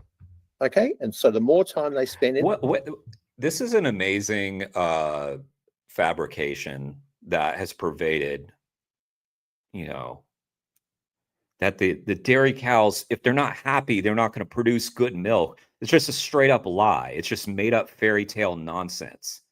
They're producing the milk for their baby, whether or not they're happy or not. I mean, I'm sorry. Do you think that, like, you know, do you think that women, when they're depressed, they can't breastfeed or something? Is that what you think? In the paddock, drinking and eating. So farming is about that. The healthier they are. So from a farmer's point of view, the most productive systems are going to be factory farms, right? That's the lowest cost per unit. No, actually not. Again, actually, that's why they do it. That's why we have factory farms. A professor should know this. Please, by all means, give me the data that proves that. You know, the reality is farming systems. You needed data to know that we have factory farms because they're efficient. You need data for that? Okay. Chris probably has the data, but you know, vary enormously around the world. Breeds of animals, the way you do them, the way you feed them, we discussed already on that. Okay. The reason we have in Australia, we have a certain quantity level of our cattle are finished in feedlots. Why are they done it that way? Because the market for those animals determines a particular specification, like the Japanese market. They like a highly marbled piece of meat. It's not. Sir, the business model is that people like cheap food. They like it to be inexpensive. That's the #1 factor, which is why we have factory farms. It's not because it's cheaper. It's actually more expensive. It's more expensive to keep an animal. Does this guy think that like the more expensive meat is more popular? And feed it intensive like that. But the reason you do it is because you've got a market that pays you well for it. So yeah, so it's not abuse of animals. I mean, Chris, you look at Wagyu cattle. I mean, these are Rolls-Royce animals. You've never got a more pampered animal in your life.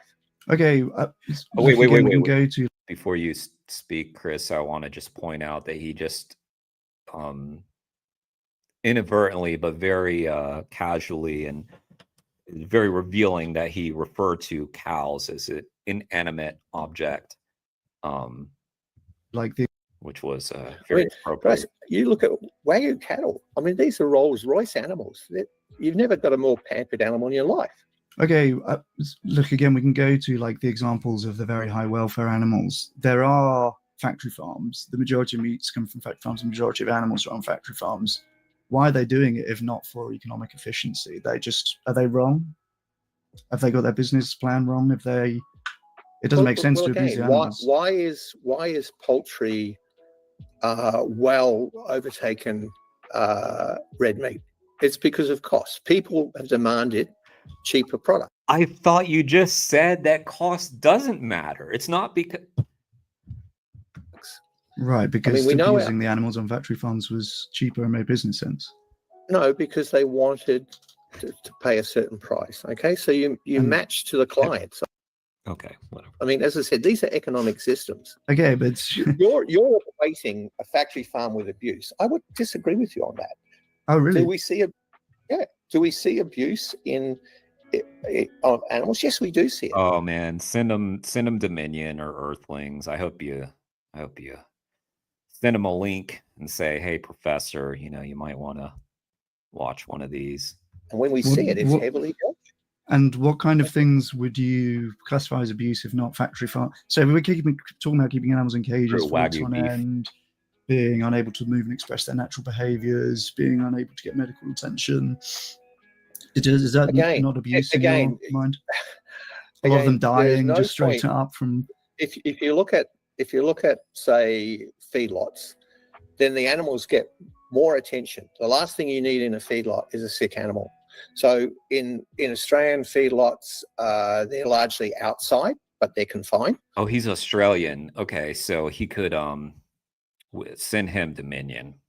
Definitely, he needs to watch Dominion, because then he won't be able to say that doesn't happen in Australia. What they showed in Earthlings, it doesn't happen. That was my Australian accent. Spot on, by the way. And we actually have people who ride those pens every day on horseback, ride around gently with looking.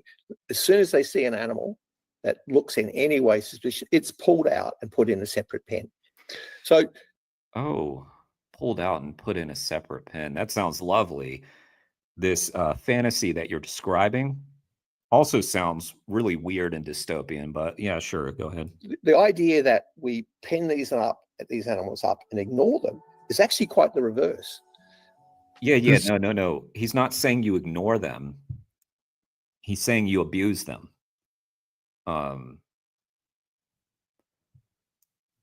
Yeah, okay. We know that they're in the feed lots to get fed, dumbass. That's what they're doing. They're trying to fatten the animal up.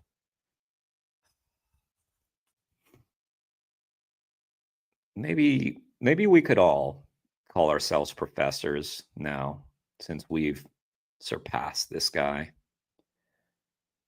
I think we can do it.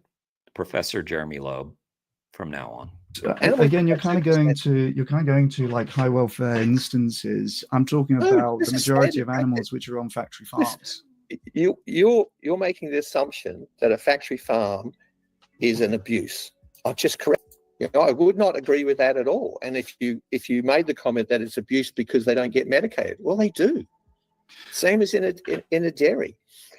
Any animal, and remember, in a dairy we see the cows twice a day. I'm surprised you're resisting me on this. Okay, go on. Seriously, I'm not, Chris. It's like you don't expect like a professor to die on the hill of factory farms aren't abuse. Usually people concede that. This guy's, he's going for it. Because I actually spend a lot of time out on farms.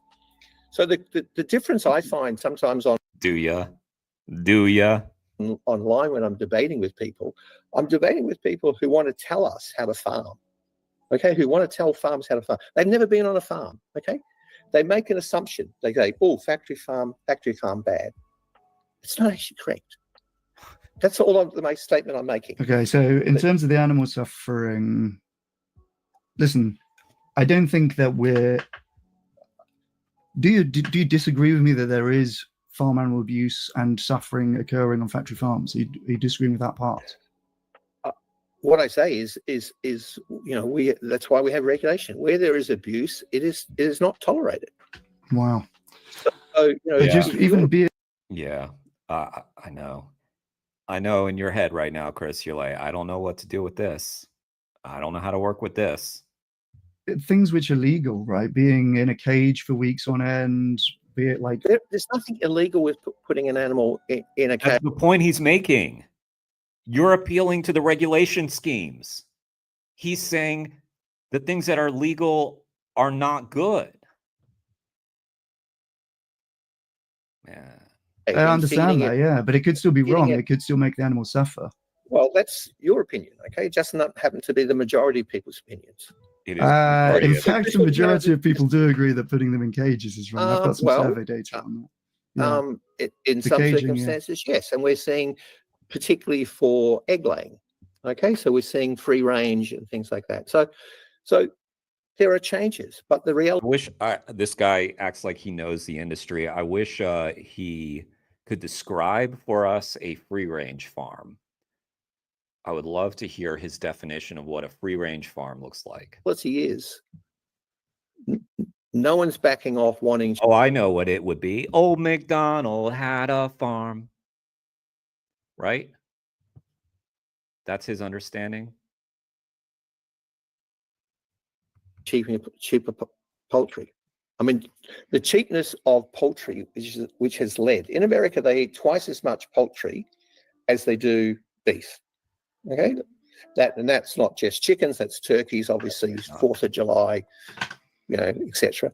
But that's, I mean, farmers. It's an economic model. You try to give the customer what they want, and the customer wants a particular product. They want. And you already admitted what they want is cheap. To make sure it's fresh. They want to make sure it's hygienically produced. That's what you try to give the farmers, the customers. Listen, this is coming from and by the way, we're nearly at half past, so we won't go longer than another 5 minutes.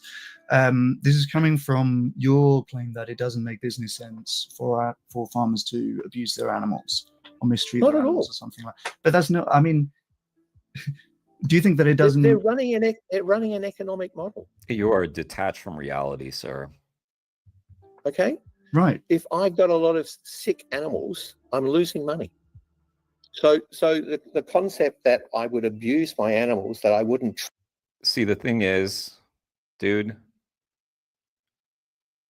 you kill the animals so young that they don't really have all that much time to be sick, and yet they are still sick. Have you heard of bird flu? Like, I mean, dude, it's so... Have you heard of mad cow disease? Have you heard of... I don't think this guy... Who is he? What's his credential?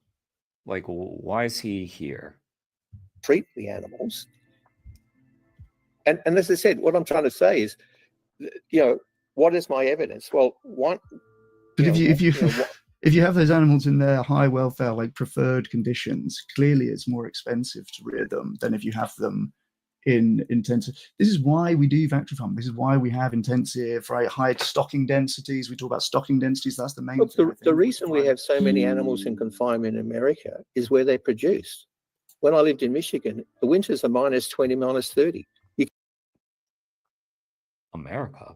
can't have animals. Densities, that's the main thing. The reason we have so many animals in confinement in America is where they're produced. When I lived... Does he live in America?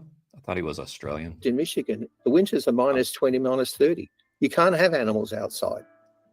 Okay, so the reality is conditions also determine this. In Australia, even our feedlots are outside.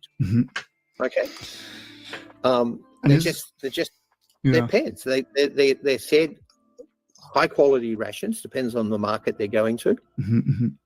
Now listen. So, when I ask you about this, I get, I'm hearing that you're saying that standards are improving and that, well, I don't know, some bits I'm like, I don't know if that's right. On a just kind of like personal level, I guess, on an emotional level, do you have a dog, for example? Are you have an animal that you interact with? Yeah, I've got a dog. Yeah. And do you poor dog feel that it would be regrettable for your dog to be on a factory farm? Again, we bred. Why do we select dogs? Why do we have dogs?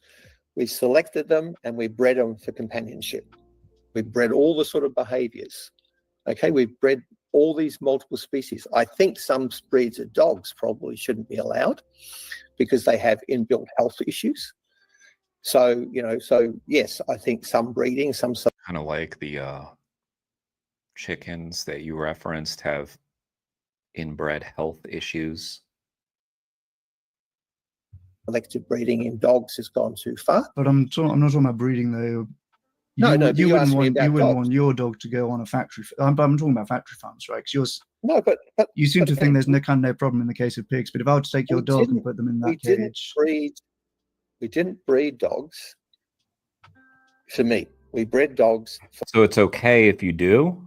Is that your argument? So then you're in favor of the Yulin China festival, dog meat festival. You're fine with that? That's fine? Want to die on that hill? For companionship. We bred in dogs a natural ability. I have a border collie. He has a natural ability to relate to people. Okay? He would hate to be confined because we've bred those dogs to relate to us. don't you think pigs also hate to be confined? No, they love it. If you look at many of those things where Chris, I mean, look, I know you have an agenda, Chris, but this guy, he's done the research.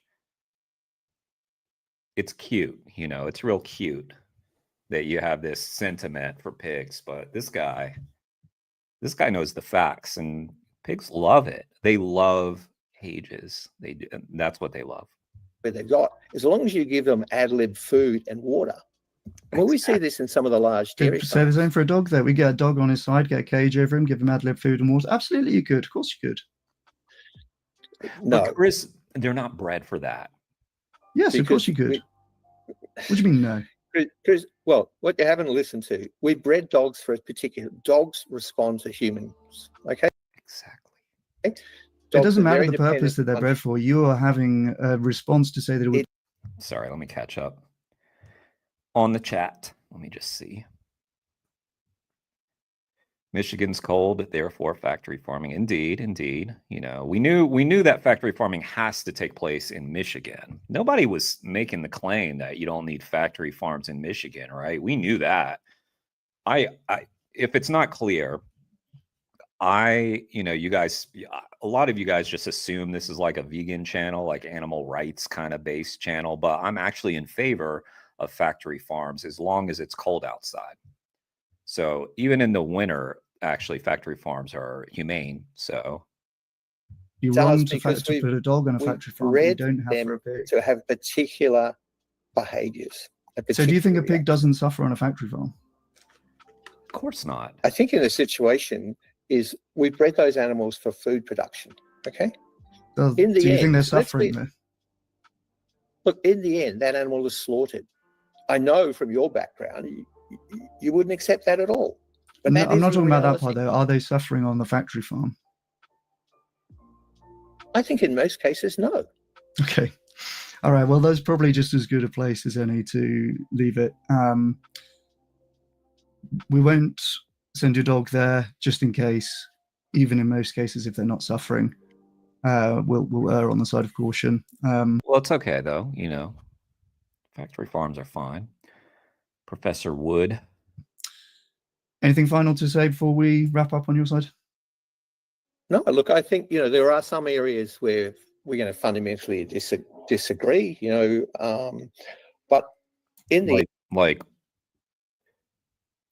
are the areas where you're going to disagree the ones where Chris knows the facts and you apparently don't? Is that where you're going to disagree on the facts? end, I think we both agree we live in societies where people have choice. We're not wishing to. He got you there. He got you there, Chris. You got to admit it.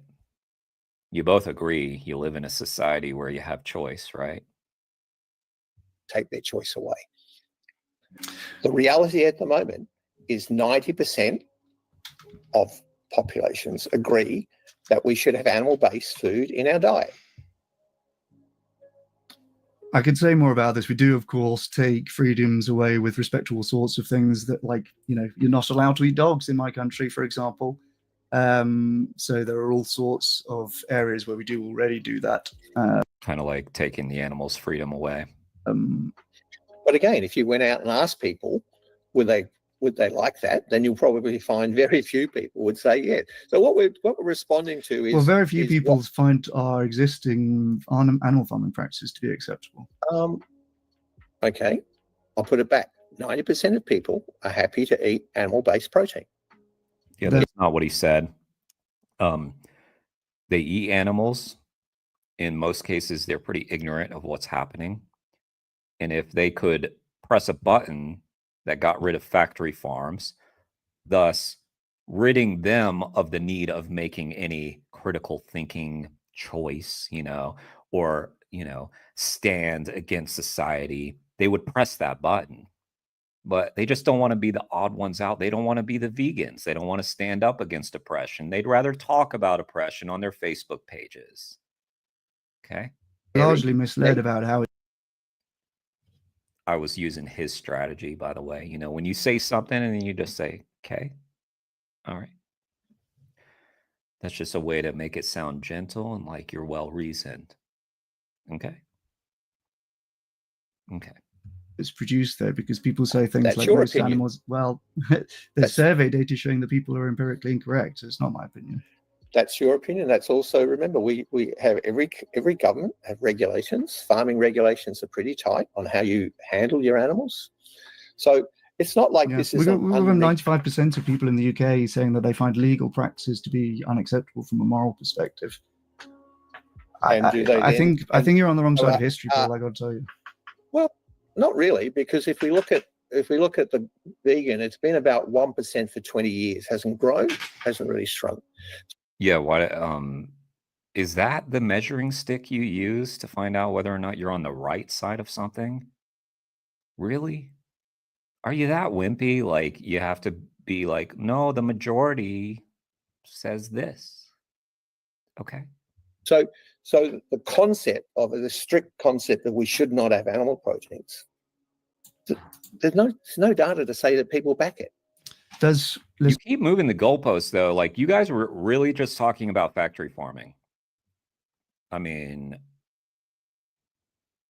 you were talking about the ethics and morality of eating animals, but then when you basically denied that animals are abused on factory farms, then we had to grapple with that, because that is a absurdly nonsensical position to have in this day and age, especially from a professor. But you did it. Well done. And this is a more extensive claim. I have been talking about factory farming. You're resisting that there's animal suffering on factory farms, or that there's any evidence of a link between red meat and health problems, or that there's a need to reduce overall meat consumption. There's a lot of data that support the things I'm saying. I'm not saying that all the data does, but the reason that the Dublin Declaration exists is because people working this area were a bit tired of people who ignored the science making some outrageous claims. I've just listed some of the more outrageous claims about antibiotics, about emerging diseases, about links to cancer. So that's what drove it, because they were saying, I'm tired of this. We should go back and actually talk about the science. That's what drove the Dublin Declaration. Yeah, and again, my claim is that it's very selective in what it chooses to focus on, right? It's basically a red herring overall, selective, neglects critical evidence, misleads with respect to health and environmental necessity of meat, doesn't disclose proper conflicts of interest, published in an industry-owned journal. And exactly, Chris, you summed it up. That is your opinion. It does not happen to be the opinion of the majority of people in our field. Well, lots of the things that I've just said are a matter of fact. No, they're not. We just had an hour and a half discussion on this issue. All right. We can let the historians decide, I guess. They're facts, but sorry, they're not. I mean, lots of them are right. It's a fact that there was not proper disclosure of conflicts of interest. It's a fact that there's no proper citations.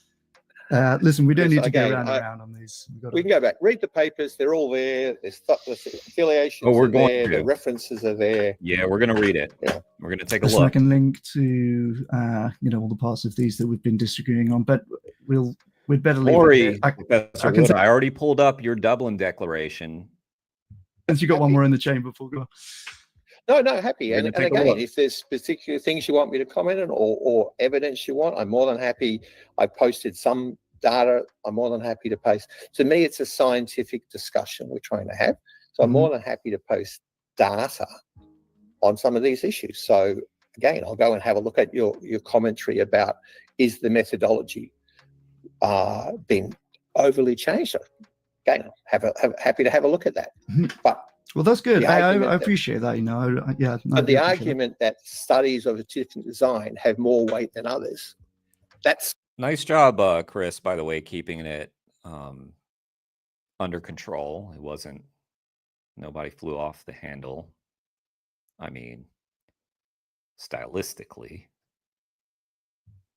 that's fundamental. That's fundamental to science. We know that our study design is critical to the value. Yeah. Of what you can conclude from that. All right, let's wrap. I'll go and cook dinner, and nice to chat. Okay. Yeah, thanks very much for talking to me, Paul. I appreciate you taking the time. Okay, bye. All right, cheers. All right, nice job, Chris. I linked to that video. Everybody, make sure you sub to Chris's page. That was a nice job. The Dublin Declaration of Scientists on the Societal Role of Livestock. We won't spend a ton of time on this, but figured it might be worth looking at here. Oh, thanks so much, Chris. Chris tipped another 10. I appreciate that. That's really, really, really kind of you. And by the way, that's going to end up going to a sanctuary once I do my ice bucket challenge with Kane. I just got to get the person who I'm going to nominate to agree to it.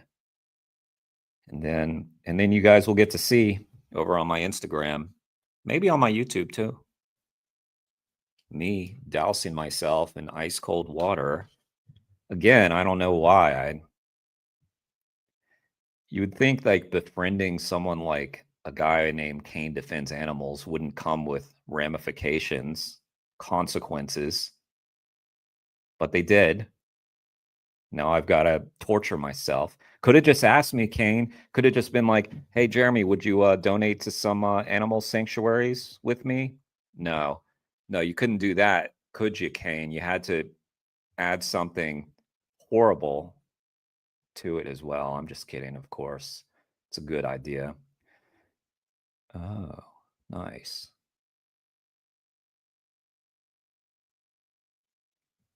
Said I've lost audio. Y'all can still hear me, right? You can hear me? Okay, there's your paper. Let me just real quick, I just want to go through this thing. Livestock system must progress on the basis of the highest scientific standards. They are too precious to society to become the victim of simplification, reductionism, or zealotry. You hear that, Chris? These systems must continue to be embedded in and have broad approval of society.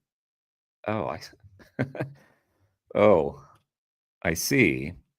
So that's an interesting point. They must continue to be embedded in and have broad approval of society.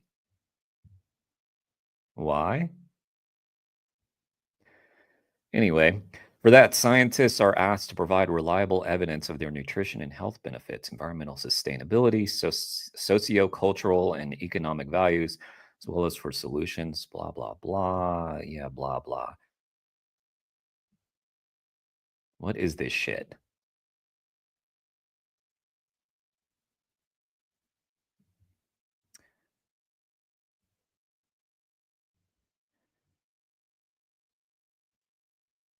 What the fuck? Yeah, this seems like it would be a this seems like something they would put out. The wording of this paragraph is from the Solution Cluster on Sustainable Livestock at the UN Food Systems Summit 2021.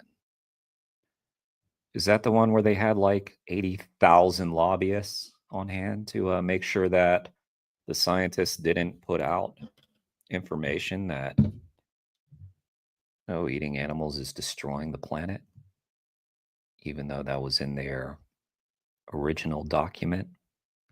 Is that the one? Or is that another one where they did that? Who even knows anymore? So they want us to sign scientific rebuttals. Yeah, let's check out the rebuttals.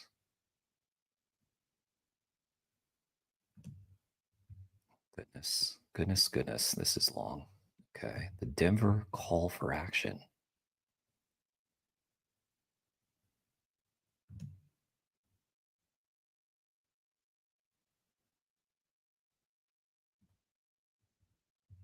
Well, let's check out Chris's link.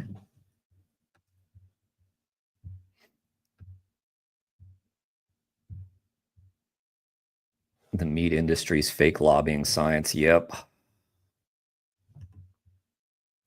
Tale as old as time.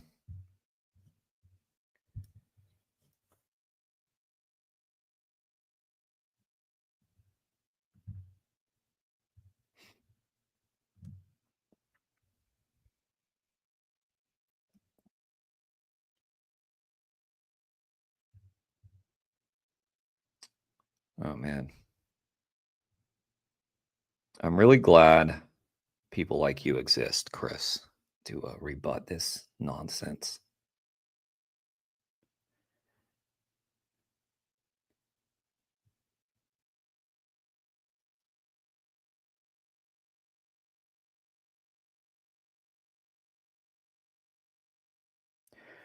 I can't believe. I mean, I can believe, but I mean, don't these people want to live on a fucking planet? I don't. Like, your mansion is not going to do you much good if a hurricane comes every 2 years and blows it down and floods you, you know? How many prostitutes do you need? Why don't you try, like, just being good at something and nice, and then maybe someone will suck your dick? Maybe. Oh, I'm sorry, Dennis. All right, Dennis. Well, it will exist. You know, I'll probably play that.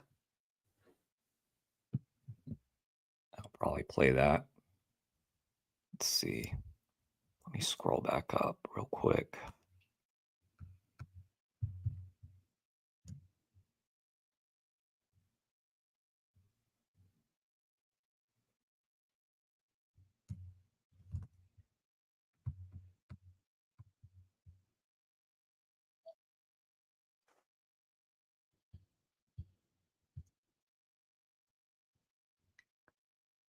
Can y'all hear it?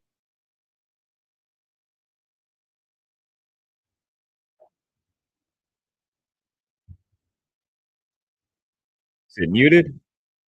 Might be muted.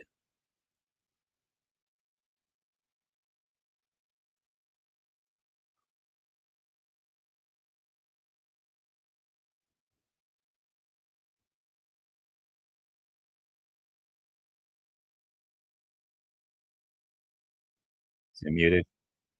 Yeah, I thought. I had a warning. Not a warning, but my stream said I lost connection to audio. Anyway, that guy said, "Why the fuck are you by my truck?" He said, "This is Canada. I can be here." Dickwad. I think he called him a dickwad. Didn't you, David? Did you call him a dickwad? He is one. Let me stop sharing. Let me see. There's my face bigger if y'all didn't know what I looked like. It's bigger now.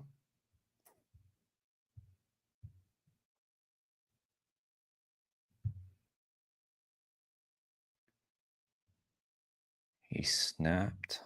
Here we go. Who do you think you are? Who do you think you are? Truck. I don't care if it's your truck. You're a slave owner. Sorry, guys. I'm just trying to save your life here.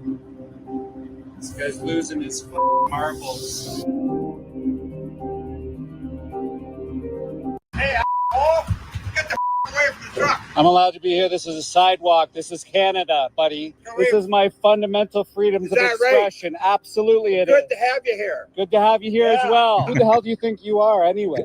Who do you think you are? Who do you think you are? Truck. I don't care if it's your truck. You're a slave owner. Sorry, guys. Still no sound? All right. Well, maybe that's my cue to end the stream.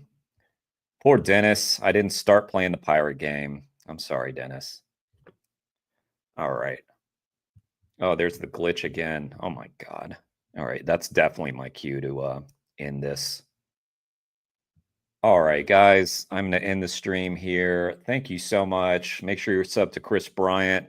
Chris, thank you so much for donating to my channel. I appreciate that. And who else was it? There was someone else. B. Dot. Thank you, B. Dot. Hope I answered your question adequately, B. Dot.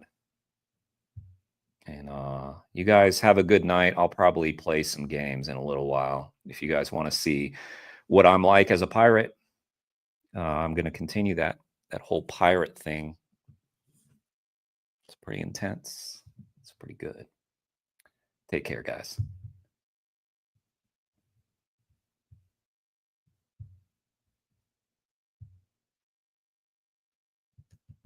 Everything's glitched.